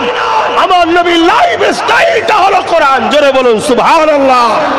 তাহলে সেই রাসূল কি জিন্দা নয়? এ যুবকরা, আমাদের দুই ধরনের দুশমন। একদল লোক আমাদেরকে অস্ত্র দিয়ে গুলি করে আমাদেরকে গোলাম বানিয়ে দাস দাসী বানিয়ে আমাদেরকে মারতে চাইছে। এরা কোনোদিন পারবে না যদি আমাদের ভেতরের গাদ্দার গুলো আমাদের ঘরে নবীর আদব ও প্রেম থেকে না সরাতে পারে। মনে থাকবে তো নাকি? কথা বলছো না তো? মনে থাকবে তো? নবীর প্রেম ও আদবের জায়গা হলো রেড জোন। রেড জোন বোঝেন? হ্যাঁ, এখানে কোনো গুঞ্জাইশই নয়, দেখলেই শুট করে দাও। এই 0 পয়েন্ট বোঝেন না? রেড জোন বোঝেন না? কি গো, হ্যাঁ কি না বলবেন? তাহলে তো আমার বুঝাতে ভাল লাগবে। আর যদি মনে হয় কবরস্থানে বসে আছি তো মোর্দাদের অশ্বিনী কি করবো, হ্যাঁ কি না সারা দিতে হবে, তবে জানবো যে না মোর্দা নয় রে জেন্দা। ঠিক জায়গাতেই অজ হচ্ছে। পিছনের যুবকরা কি বলছো বুঝতে পারছো তো নাকি? হ্যাঁ, রাসূল হলেন রেড জোন, 0 পয়েন্ট। সব জায়গায় ভুল ভ্রান্তি হলে গুঞ্জাইশের জায়গা আছে, সব জায়গায় খাতা হলে মাপের জায়গা আছে, সব জায়গায় স্লিপ হয়ে গেলে বাঁচার একটা অপশন আল্লাহ রেখেছে। কিন্তু নূর নবী, দয়ান নবী, হায়াতুন নবী, মেরাজ ওয়ালা নবী, আল্লাহর দোস্ত নবী, আখরি নবী, নবীদের নবী আব্দুল্লাহ আমিন আল্লাহ, তিনার বিষয়ে যাররা পরিমাণ যদি আদব ও প্রেমের ব্যাপারে ডিস্টার্ব হয়ে যায়, খাতা হয়ে যায়, গুস্তাগি হয়ে যায়, এটা হলো রেড জোন, মাফের জায়গা নাই। মাথায় থাকবে, এই জায়গাটা খেয়াল রাখো। আজ আমাদের হাতে অস্ত্র নেই, সেদিনও ছিল না। আজ আমাদের হাতে অর্থ নাই, সেদিনও ছিল না। আজ আমাদের সংখ্যা কম, সেদিন আরো কম ছিল। এরপরও সেদিন বদরে আমরা বিজয় পেয়েছি, সেদিন ওহুদেতেও আমরাই বিজয় পেয়েছি, সেই দিন হুনাইন খাইবারে আমরাই বিজয় পেয়েছি, সেদিন তাবুদে আমরাই বিজয় পেয়েছি।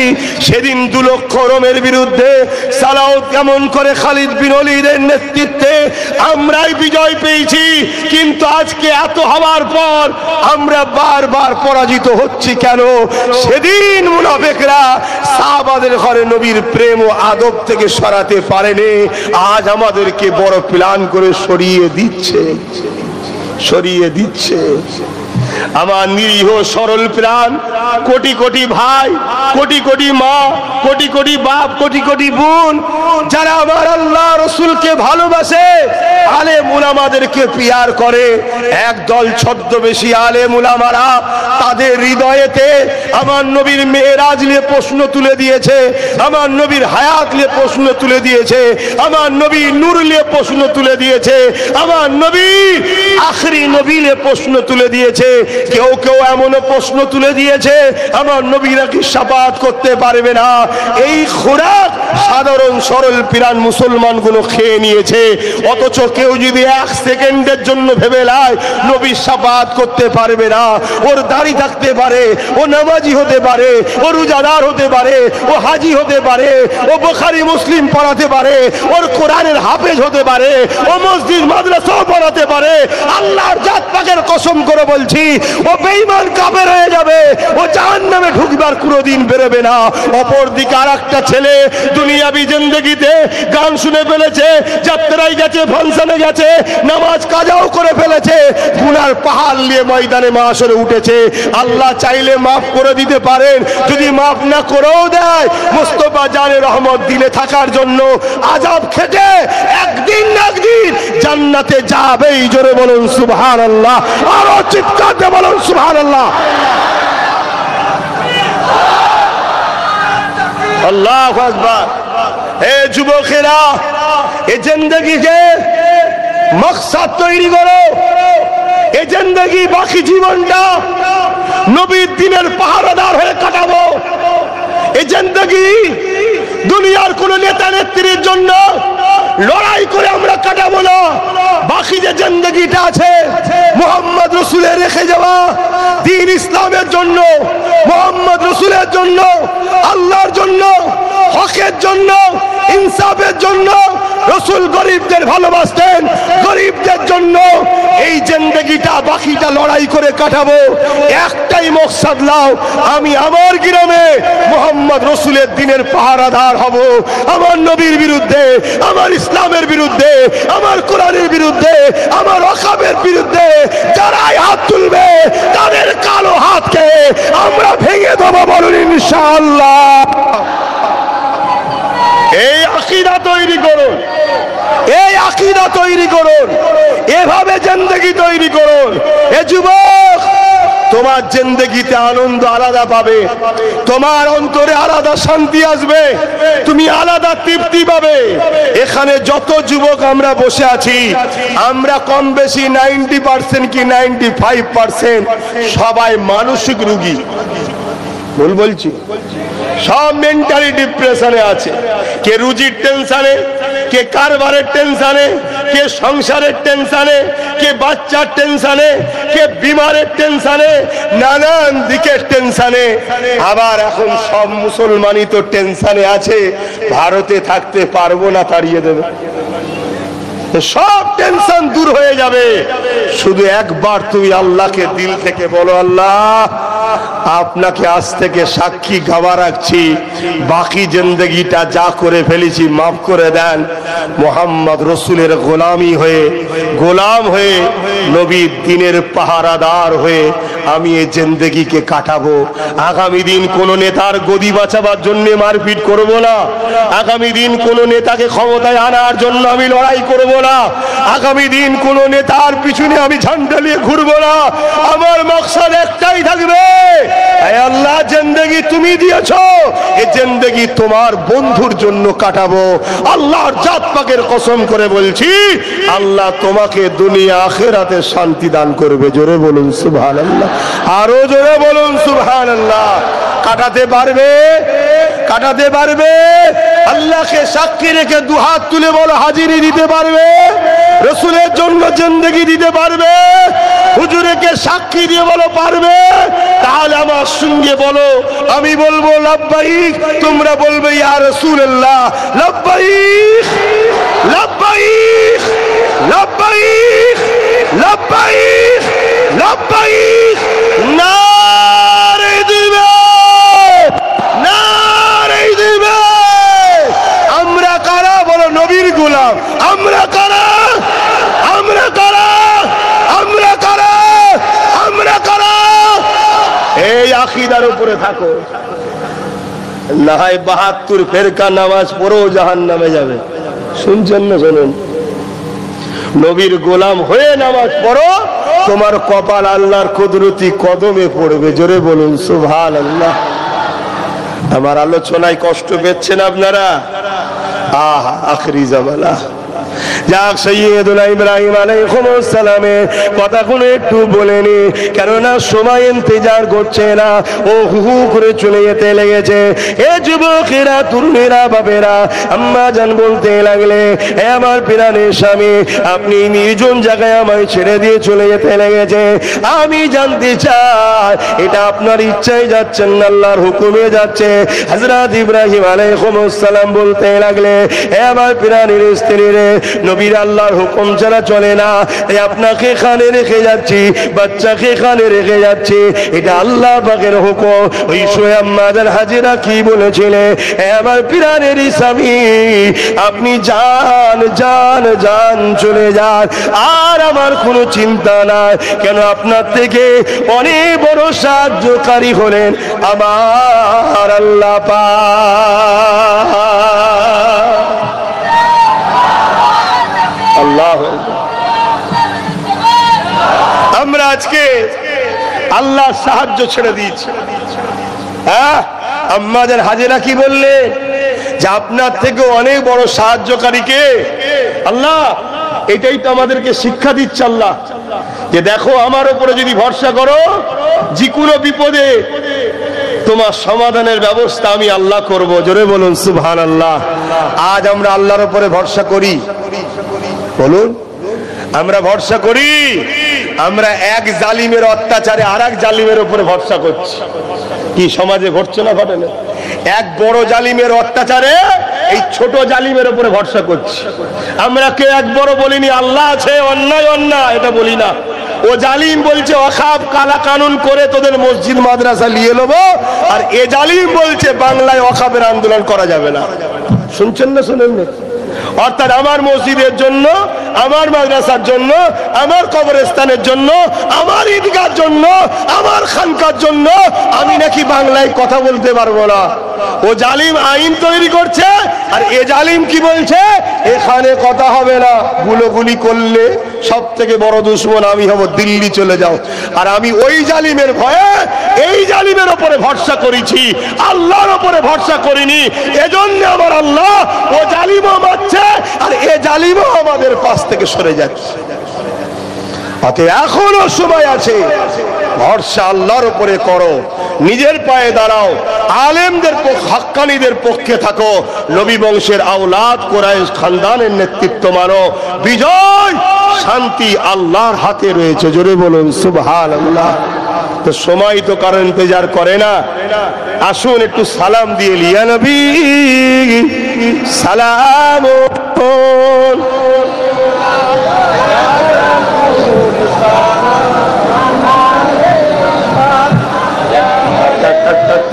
একটু হাওয়াটা ছেড়ে দিতে হবে।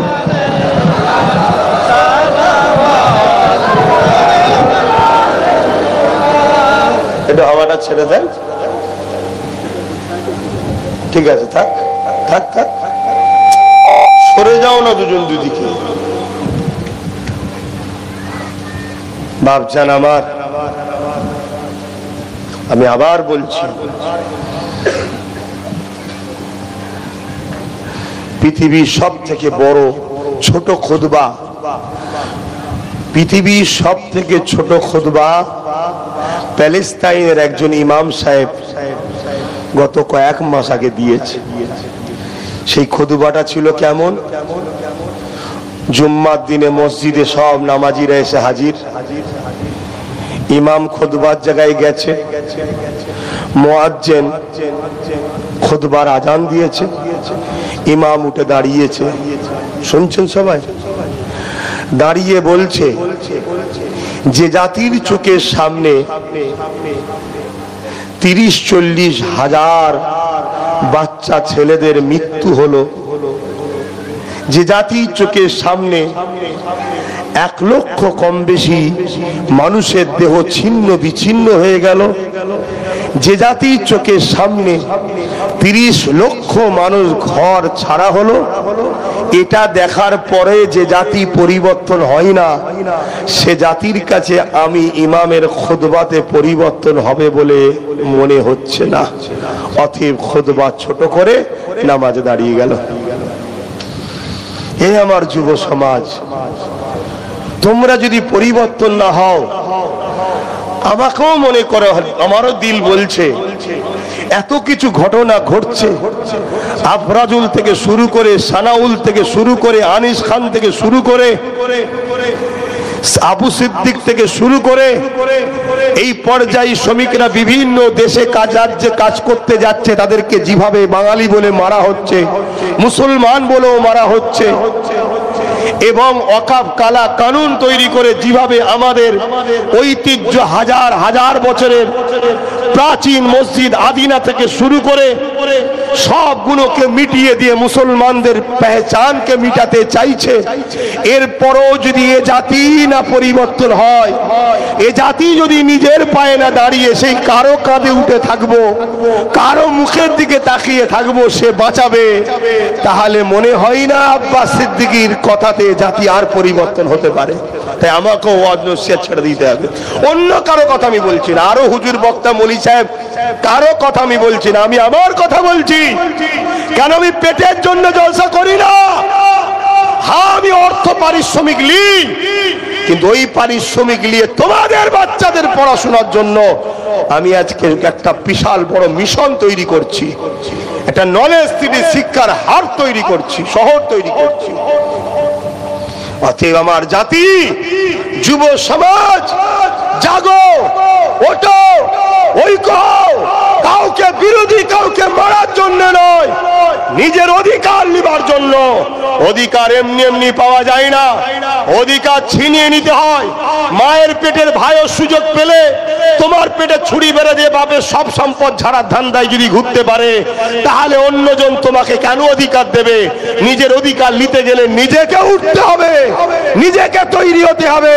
আর আজকের দিনে অধিকার নিতে গেলে যে পাওয়ারে তারা আমার অকাপকে মিটাচ্ছে, যে পাওয়ারে তারা আমাদের শিক্ষা চাকরি সব কেড়ে নিচ্ছে, ওই পাওয়ারে আমাদেরকেও কম্পিটিশন করিয়ে ওই পাওয়ার তৈরি করতে হবে।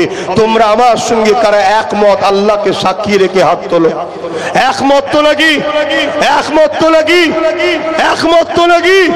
আল্লাহ কবুল করেন, বলুন আল্লাহুম্মা আমিন। মনে রেখো, দালালি করা ছাড়ো, ভিক্ষা চাওয়া ছাড়ো। আমার রাসূলের পাক সাল্লাল্লাহু আলাইহি সাল্লামের দরবারে একজন গরীব মানুষ আসলেন, এসে আমার রাসূলকে বললেন, হুজুর আমাকে কিছু সাহায্য করুন। হাদিস শোনাচ্ছি তোমাদেরকে, শুনছো তো নাকি? আমার রাসূলকে বললেন, আমায় কিছু সাহায্য করো। আল্লাহ নবী বললেন, তোমার বাড়িতে কিছু নাই?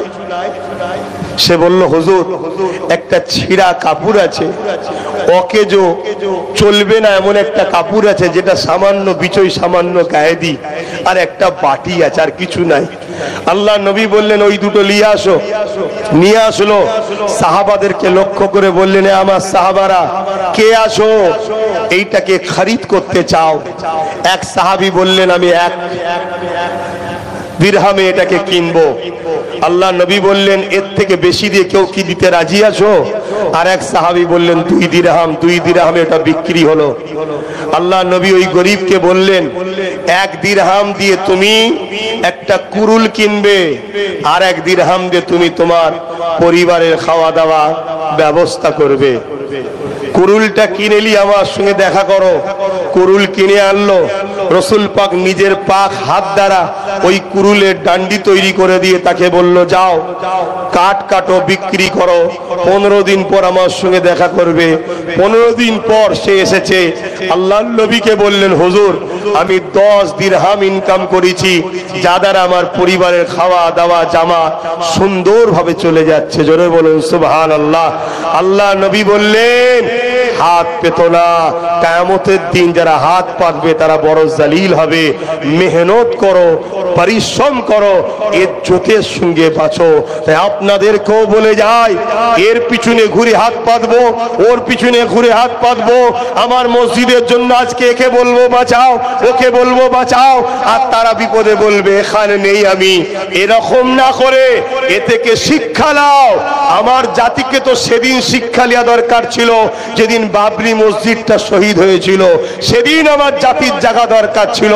কিন্তু দুঃখের সাথে বলতে হয়, আমার জাতির একদল আলেম উলামা, আমার জাতির একদল মুসলিম নেতা, যারা এই জাতির জন্য সব থেকে বড় গাদ্দার, সব থেকে বড় ক্ষতি করেছে জাতির, তারা কিন্তু আমাদেরকে ঘুম পড়িয়ে সব সময় রেখেছে।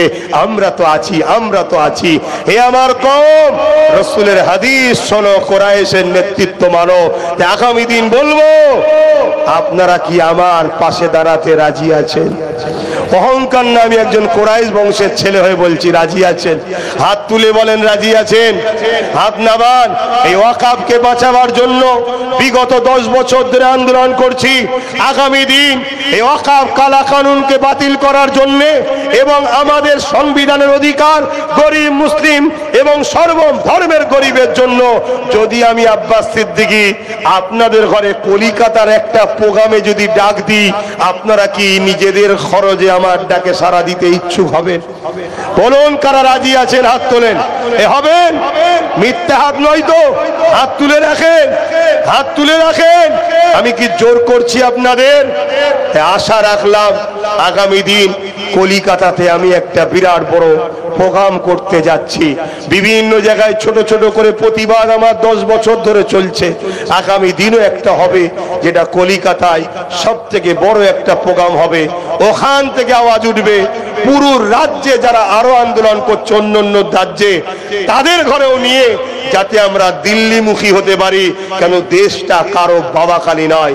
অমিত শাহ মোদীজি যদি মনে করে এটা আমাদের বাবাখালী সম্পত্তি, তাহলে আমাদেরকেও বুঝাতে হবে না আপনি ভুল করছেন, এটা আপনাদের বাবা কালী নয়, এটা ভারতীয়দের দেশ, আমরা ভারতীয়, সবার অধিকার আছে দেশে।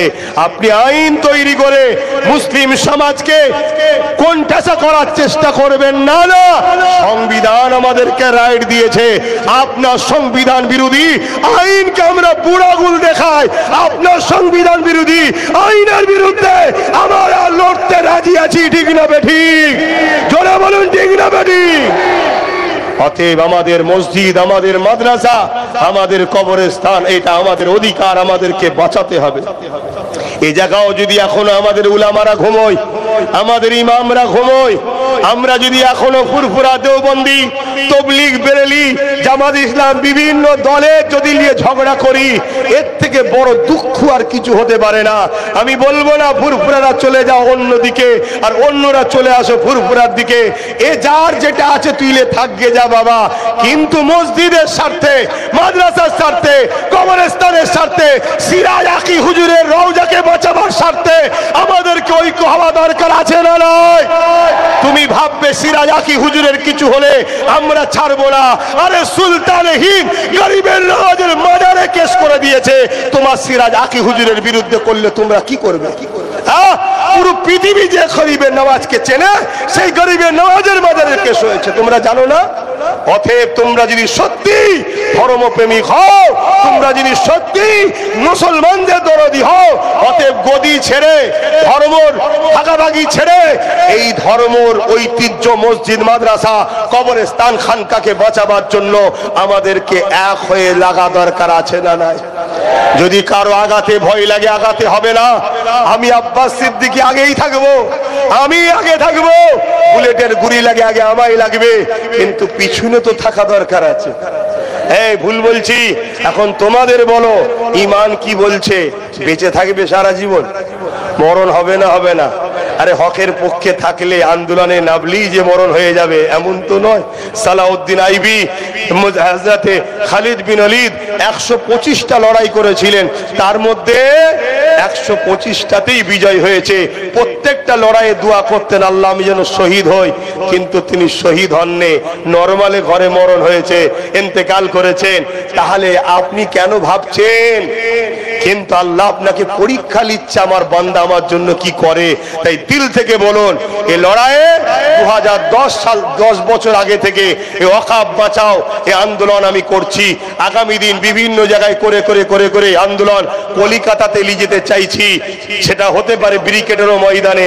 অনেকে ব্রিগেড করতে চেয়েছিল, নাকি বারণ করেছে, পরে কেন করতে চাইনি তাদের ব্যাপার আমি ইখতিলাফে যাই না, কিন্তু ব্রিগেড করার অধিকার আমাদের আছে না নাই? জোরে বলুন, আছে না নাই? আগামী দিন ব্রিগেডই হবে। আব্বাস সিদ্দিকীর ডাকে আপনারা কারা দিল থেকে বলবেন আবার একবার, নিজেদের গাটের পয়সা খরচ করে যেতে রাজি আছেন? হাত তুলে দেখান। রাজি আছেন? রাজি আছেন? রাজি আছেন? আলহামদুলিল্লাহ, আল্লাহ কবুল করে, বলুন আল্লাহুম্মা আমিন। সকলে সালাম দেন, ইয়া নবী সালাম, ইয়া রাসূল, ইয়া হাবিব,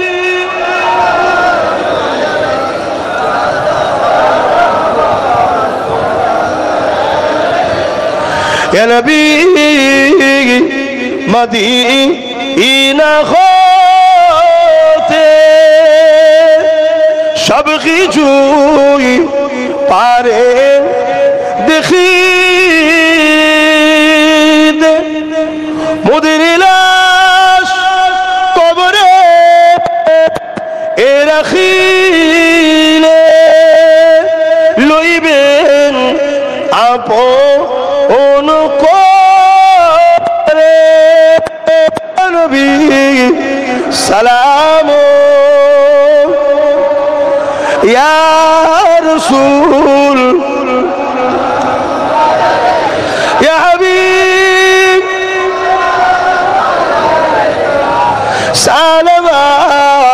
সালাওয়াতুল্লাহ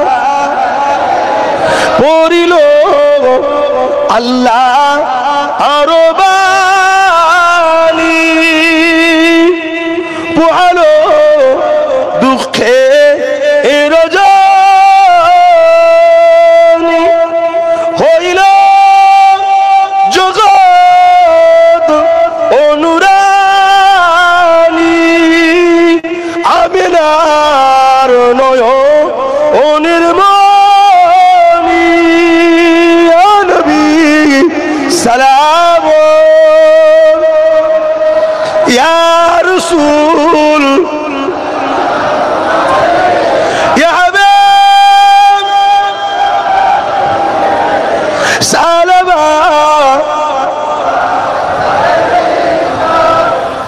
আমার কথাই কেউ কষ্ট পাচ্ছেন? আমি দু লাইন একটু বলতে চাইছি। ওয়াকাফকে বাঁচানো দরকার আছে না নাই? আচ্ছা, ওয়াকাফটা কি জিনিস আপনারা জানেন? কি বলবেন? জানেন? ধনী লোকরা আল্লাহর খুশির জন্য আল্লাহর রাস্তায় মসজিদ, মাদ্রাসা, কবরস্থান, ঈদগাহ বা গরিব মানুষের পড়াশোনার জন্য সম্পদকে দান করে যাওয়া, একে বলা হয় অফ করা, আল্লাহর রাহে দান করা। এটা মুসলমানদের ব্যক্তিগত সম্পদ। এই সম্পদকে কেন্দ্র সরকার দখল করে আদানি আম্বানি তার বন্ধুদের ঘরে বিক্রি করে দিতে চাইছে। আপনারা কি মেনে নেবেন? এটাকে রুকা দরকার আছে না নাই? এটাকে রুখতে গেলে কিভাবে রুখতে হবে বলে? আপনারা বলবেন না আমি বলবো? আমাকে কি 5 মিনিট সময় দেওয়া যাবে? এটা শোনার ইচ্ছা আছে। কিভাবে রুকা যাবে শোনার ইচ্ছা আছে। একদম দিল থেকে বলুন কে কে শুনতে চান। সবাই শুনতে চান? হাত লম্বা করে তুলেন, তাহলে একটুখানি আমার সাথে তাকবীর দেন। নারে তাকবীর, নারে তাকবীর, নারে তাকবীর। কোরআন সুন্নাহ ইজমা কিয়াস ওয়াকাফ কালা কানুন মানছি না, মানবো না। ওয়াকাফ কালা কানুন মানছি না, মানবো না। মসজিদ, মাদ্রাসা, কবরস্থান, ঈদগাহ আমাদের ছিল, আছে, থাকবে। নারে তাকবীর। সকলে বসুন গায়ে গায়ে, তারপর একটু বলেই দোয়া করে দেবো। দরুদ শরীফ। আল্লাহুম্মা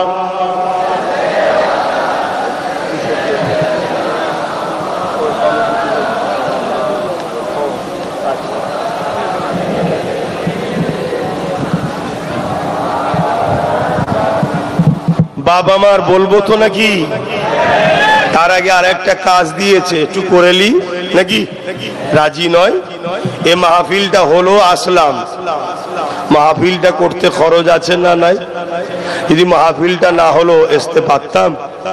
তো মাহফিল হোক, আসি, এটা আপনারা চান না? কি গো বলবেন তো? যদি চান তাহলে প্রত্যেকে পকেটে হাত দেন। ছেলেরা যাচ্ছে ওই হলুদ ব্যাগ, ব্যাগটা একটু তোলো কেউ। এই ব্যাগ, অন্য ব্যাগে নয়, এই হলুদ ব্যাগে ছেলেরা যাচ্ছে। প্রত্যেকে যার আছে কিছু না কিছু দেবেন। পকেটে নাই আলাদা কথা, থাকতে দিবি না ইসলামের কাজে, অথচ বলছো আমার দরদ হয়েছে। এ কিরকম মুসলমান? যা খুশি দাও, চাপাচাপি নেই, প্রত্যেকে কিন্তু দাও ওই ব্যাগেতে। দরুদ শরীফ। আল্লাহুম্মা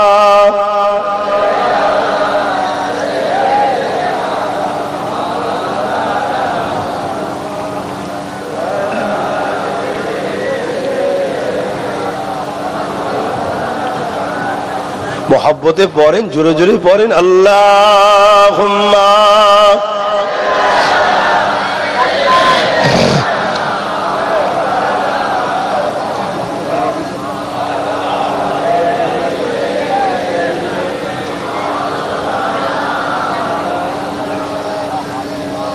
আমার আব্বা জানেরা, ভাইরা, সংক্ষেপ করার আগে এদিকে খেয়াল আছে তো? এই হাজার হাজার বছর ধরে এই ওয়াকাফ চলে আসছে। ইসলাম চলে বিশ্বাস জবানের উপরে। শুনছেন তো নাকি? এই ওয়াকাফকে মৌখিক ভাবে এদেশে কয়েক লক্ষ বিঘে সম্পদ আছে। টোটাল ভারতবর্ষে ওয়াকফ আছে কম বেশি 29 লক্ষ বিঘে। কত? 29 লক্ষ বিঘে। তার মধ্যে প্রায় 70% ওয়াকফ হলো মৌখিক দান, মুখে দান করে দিয়েছে। এটা মসজিদের, এটা মাদ্রাসার, এটা কবরস্থানের, এটা ঈদগাহ। আজ থেকে 200 বছর, 250 বছর, 300 বছর, 400 বছর, 500 বছর, 1000 বছর ধরে চলে আসছে। শুনছেন তো নাকি? তার কোনো কাগজপত্র জোরে বলুন নাই। কেন্দ্রের অপদার্থ সরকার পুরো দেশটাকেই তো বিক্রি করে ফেলছে। রেল বিক্রি করছে, ট্রেন বিক্রি করছে, এয়ারপোর্ট বিক্রি করছে। এইসব কথা বলছে, আপনাদের অসুবিধা হচ্ছে না তো? যে জলসা সব বলবে কেন? আরে দেশকে ভালোবাসার নাম ইসলাম, মাতৃভূমিকে পিয়ার করার নামও ইসলাম। এটা যদি ইসলামিক মাহফিল হয়, কেন তাহলে বলতে পারবো না দেশের জন্য? শুনছেন তো নাকি? কার ধর্মে কি আছে আমার দেখার দরকার নেই। আমার ধর্ম শিখিয়েছে হুব্বুল আতান নিসফুল ঈমান, দেশকে ভালোবাসা ও ঈমানের সাথে সম্পর্ক।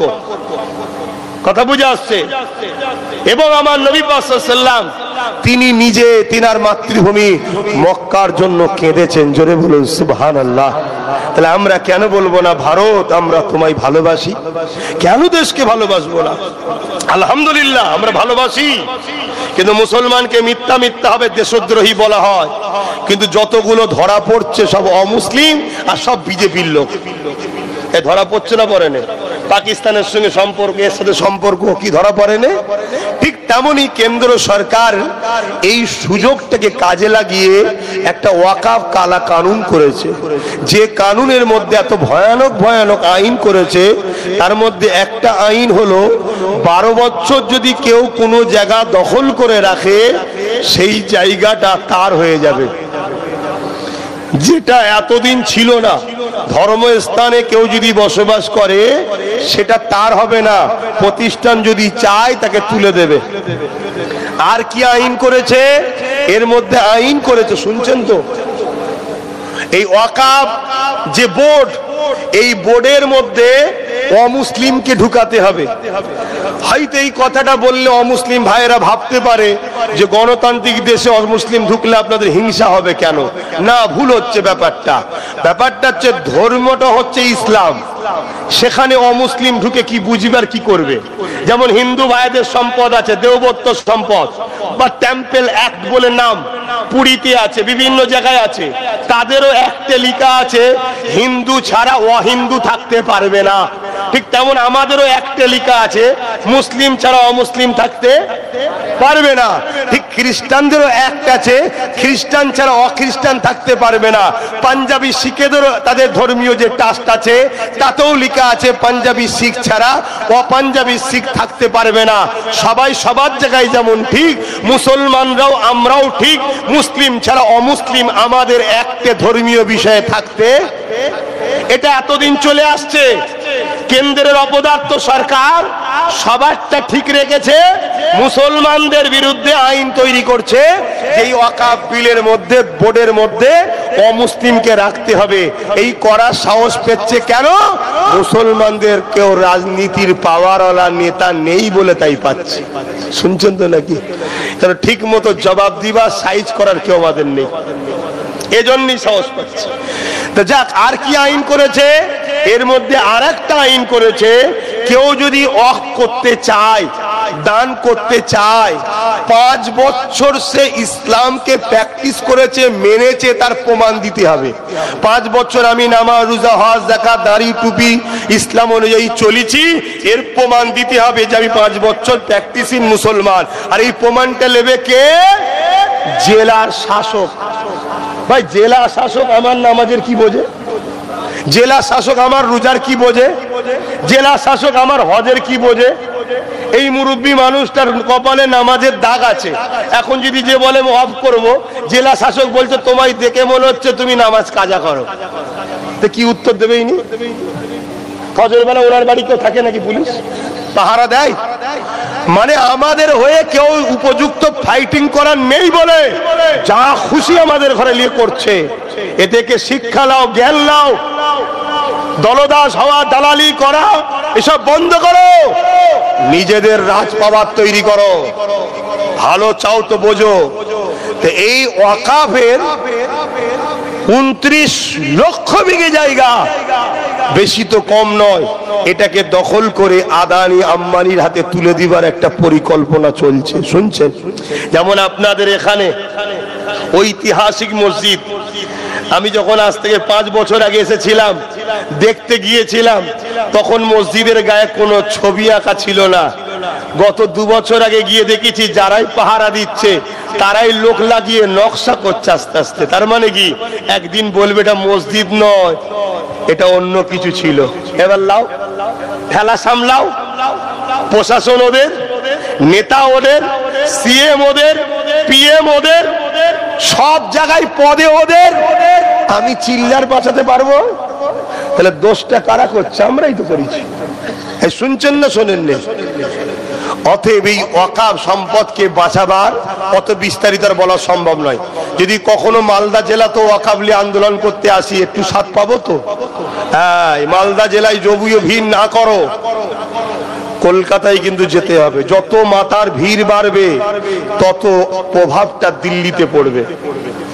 খুব ভালো করে শোনো, এই ওয়াকাফকে বাঁচাবার 3টে পন্থা আছে। নাম্বার 1, যে ক্ষমতার জোরে সংবিধান বিরোধী কালা কানুন 2025 ওয়াকাফ 1 কেন্দ্রের সরকার করেছে, ওই পাওয়ারটার নাম হলো রাজ পাওয়ার। ওই পাওয়ারকেই দখল করে ওদেরকে জবাব দিয়ে আবার আইনকে পরিবর্তন করতে হবে, এই একটা রাস্তা। শুনছেন তো নাকি? কি পাওয়ারের জন্য করেছে এটা? জোরে বলুন। রাজ পাওয়ারে, ক্ষমতার জোর রাজ পাওয়ার। প্রশাসন তার, কলম তার, লোক তার, যা খুশি আইন করে দিয়েছে। আমাদেরকেও আজ থেকে অঙ্গীকার নিতে হবে, 10 বছর 15 বছর পরে হলো রাজ পাওয়ার দখল করে এই কেন্দ্রের অপদার্থ সরকারের ওয়াকাফ কালা কানুনকে বাতিল করতে হবে এবং আজ থেকে আওয়াজ তুলতে হবে, আমার মসজিদ, মাদ্রাসা, ঈদগাহ জায়গায় কোন কোম্পানি কিনে যদি তাতে পয়সা ইনভেস্ট করে কিছু উন্নতি করে, আমরা ক্ষমতায় আসার পর সমস্ত সম্পদকে বাজেয়াপ্ত করে ওয়াকাফের নামে নিলাম করে দেওয়া হবে। তাহলে দেখবেন আমাদের জায়গা আর ভয়ে কেউ কিনবে না। এই শুনছেন না শোনেন? মাইকের আওয়াজে বুঝছেন তো? পিছনের ভাইয়েরা বলুন, বুঝতে পারছেন? আল্লাহর ঘরের জন্য চিল্লাচ্ছি, আপনাদের বেজার হচ্ছে না তো? আবার কেন? মুসলমানই তো এখন সব থেকে বড় দুশ্মন মুসলমানের। কি গো, কথা ভুলে গেল নাকি? হ্যাঁ, এই একটা পন্থা। দ্বিতীয় নম্বর পন্থা যেটা সুপ্রিম কোর্ট, যেখানে অলরেডি কেস চলছে, 8টা রাজ্য সুপ্রিম কোর্টে ওয়াকাফ কালা কানুন বাতিলের করার জন্য কেস করেছে। কিন্তু দুঃখ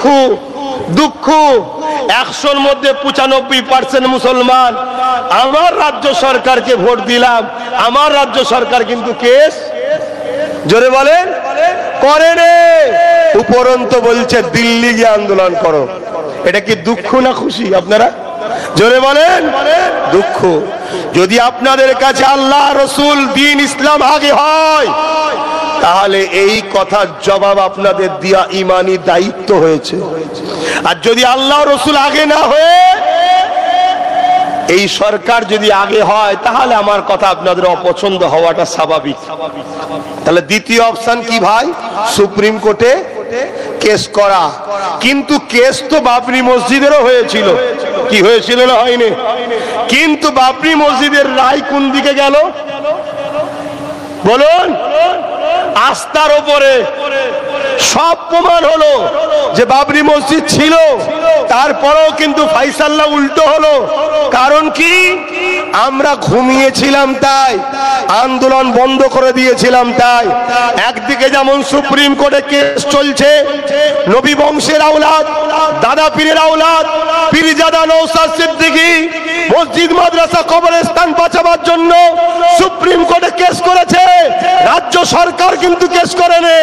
যার বিরুদ্ধে মুসলমান তোমরা বিরোধী করেছো সে কেস করেছে আল্লাহর ঘরের জন্য, আর যার কোলে উঠেছে মুসলমান সে কিন্তু কেস করেনি।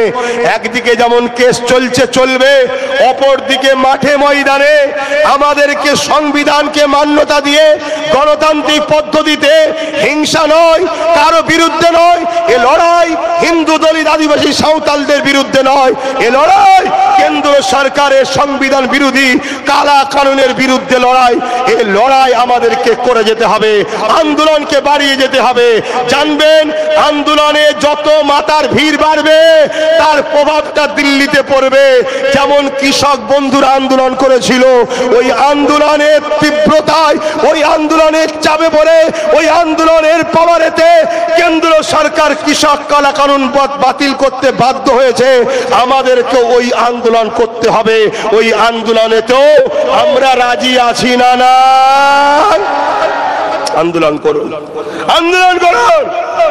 এই বাংলায় ব্যাপক আন্দোলন শুরু হয়েছিল, দুঃখের বিষয় সেই আন্দোলন ধামাচাপা পড়ে গেল যেদিন আমাদের রাজ্য সরকার বলল বাংলায় যদি ওয়াকফ লেখগুলো গুলি করো সব থেকে বড় দুশ্মন আমি হব। আমার তো মাথায় ঢুকছে না, আন্দোলনটা হচ্ছে কেন্দ্র সরকারের বিরুদ্ধে আর রাজ্য সরকার বলছে আমিও কেন্দ্র সরকারের বিরুদ্ধে, তাহলে আপনার হঠাৎ করে নাক গলালেন কেন? কি গো ভাই, ভুল বলছি নাকি? আন্দোলনটা কি? কেন্দ্র সরকারের বিরুদ্ধে আন্দোলন, কেন আইন করেছে কেন্দ্র সরকার, তাহলে আপনার হঠাৎ করে রাগ হলো কেন? ডাল মে কুছ কালা হ্যায়, ডাল মে কুছ হ্যাঁ, বলুন ডাল মে কুছ। হক কথা ফক করে বেরিয়েছে, ঘুমটা এবারে নাপছে, অরিজিনাল মুখোশটা বেরোচ্ছে। শুনছেন তো? আন্দোলনের তীব্রতা বাড়াতে হবে। পাঞ্জাবের কৃষক বন্ধুরা সাকসেসফুল হতে পেরেছিল, কারণ হলো একটা, পাঞ্জাব সরকার তাদের সাথ দিয়েছিল। তাই আমাদেরও উচিত রাজ্য সরকারের সাথ দিও আমাদের, সে জায়গায় সাথ না দিয়ে উপরন্ত বলছে আন্দোলন করলে সব থেকে বড় দুশ্মন আমি হব।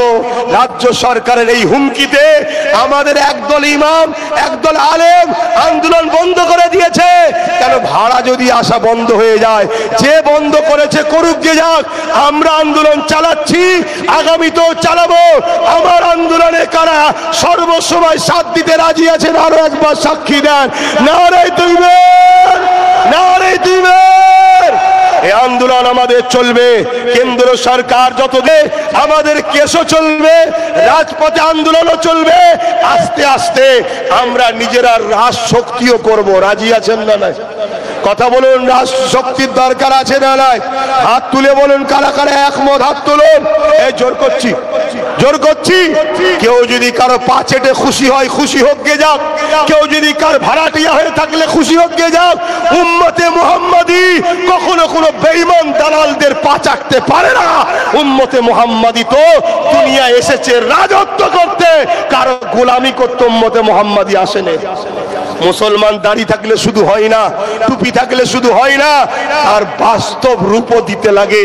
তাই এই আন্দোলনে আমি যত পীর মাশায়েখ, যত দল সিলসিলা, যত যা আছে তার খাজে থাকবে যাক, মসজিদ বাঁচাবার স্বার্থে, মাদ্রাসা বাঁচাবার স্বার্থে, সিরাজ আখি হুজুরের ওয়াকফ স্টেটকে বাঁচাবার স্বার্থে, সর্ব জায়গায় ওয়াকফ যে সম্পদ আছে বাঁচাবার স্বার্থে আমাদেরকে সংগঠিত হওয়া দরকার আছে না নাই? এই তিনটে পন্থা, নাম্বার 1 রাজ শক্তি তৈরি করো, নাম্বার 2 সুপ্রিম কোর্টের কেস, নাম্বার 3 আন্দোলন বাড়াতে হবে, মাথার ভিড় যেন বাড়ে। যত লোক বাড়বে, যত ভিড় বাড়বে, তত চাপে পড়বে। আমার বাংলায় আজকে একটা জিনিস হয়েছে, আপনারা দেখেছেন, ওই যে স্মার্ট বিল নাকি মিটার নাকি বেরিয়েছে না, স্মার্ট মিটার লাগিয়েছেন নাকি? খবরদার লাগাবেন না, গরিব মারার কল। সব শয়তান গুলো সব বসে আছে গরিবদের ঘরে শেষ করছে। শুনছেন তো? একদম লাগাবেন না, গরিব মারার কল। বিভিন্ন জায়গায় আন্দোলন হচ্ছে, আন্দোলনের চাপে রাজ্য সরকারের মন্ত্রী বলতে বাধ্য হয়েছে যে স্মার্ট মিটার আমরা আর লাগাচ্ছি না। তাহলে আন্দোলন বাড়ানো দরকার আছে না? না, যদি এই ওয়াকফ কালা কানুনকে বাতিল করতে না পারো, কেন্দ্র সরকার বুঝে যাবে এদের মেরুদণ্ডের হাড় আর সোজা নেই। এদেরকে এবারে বলো যা খুশি তাই, ইসলাম ছাড়তে বলো, কোরআন ছাড়তে বলো, নামাজ চলবে না, আজান চলবে না, দিন চলবে না, সবটাই তোমাদের উপরে চাপাবে। তুমি কি ভাবছো ইতিহাস পড়ুনি? আমার কথায় আপনারা কি অখুশি হলেন? আর কথা নয়, এখন দোয়া চাওয়া হবে। সকলে তওবা পড়ুন। বিসমিল্লাহির রহমানির রহিম। আল্লাহ তাআলা, আমি জানা অজানা, ইচ্ছা ও ইচ্ছা সকল গুনাহ হইতে তওবা করিতেছি। আস্তাগফিরুল্লাহ রাব্বি মিন কুল্লি যামবি ওয়া আতুবু ইলাইহি। আশহাদু আল্লা ইলাহা ইল্লাল্লাহু ওয়াহদাহু লা শারীকা লাহু ওয়া আশহাদু আন্না মুহাম্মাদান আবদুহু ওয়া রাসূলুহু। লা ইলাহা ইল্লাল্লাহ মুহাম্মাদুর রাসূলুল্লাহ সাল্লাল্লাহু আলাইহি ওয়াসাল্লাম। আপনাদের এই মাহফিলে আমি আমার সন্তানের দুয়ার আশায়, তাকে যেন আল্লাহ আলেমে হাক্কানি করেন, আমিও 1000-5 টাকা আপনাদের এই মাহফিলে শরীক হলাম। কি আছে? দোয়া করবেন আল্লাহ আমার বাচ্চাকেও যেন রসুলের গোলাম করে। বোন আল্লাহুম্মা আমিন। তো ভাইয়ের আমার, 5 ওয়াক্ত নামাজ পড়বেন, 1 মাস রোজা রাখবেন, বাপ মার খেদমত করবেন, হালাল খাবেন, হারাম থেকে দূরে থাকবেন, মালদাররা যাকাত দেবেন, হজ করবেন, বড়দের সম্মান, ছোটদের স্নেহ করবেন। দেশটাকে ভালোবাসুন। দেশটা বিক্রি হয়ে যাচ্ছে, ধ্বংস হয়ে যাচ্ছে, তো খেয়াল করুন। আবার সেই গুলামির দিকে চলে যাচ্ছি। শেষ কথা, সব হারাই হারাক, ঈমান হারা হবেন না। ঈমান হারা হবেন না। রাসূল পাক সাল্লাল্লাহু আলাইহি ওয়াসাল্লাম বলছেন, অন্যায় দেখলে হাত দিয়ে রোখো। শুনছেন তো সবাই? অন্যায় দেখলে যদি হাতে ক্ষমতা না থাকে, মুখ দিয়ে প্রতিবাদ করো। যদি মুখে না থাকে, অন্তর থেকে ঘৃণা করে সরো।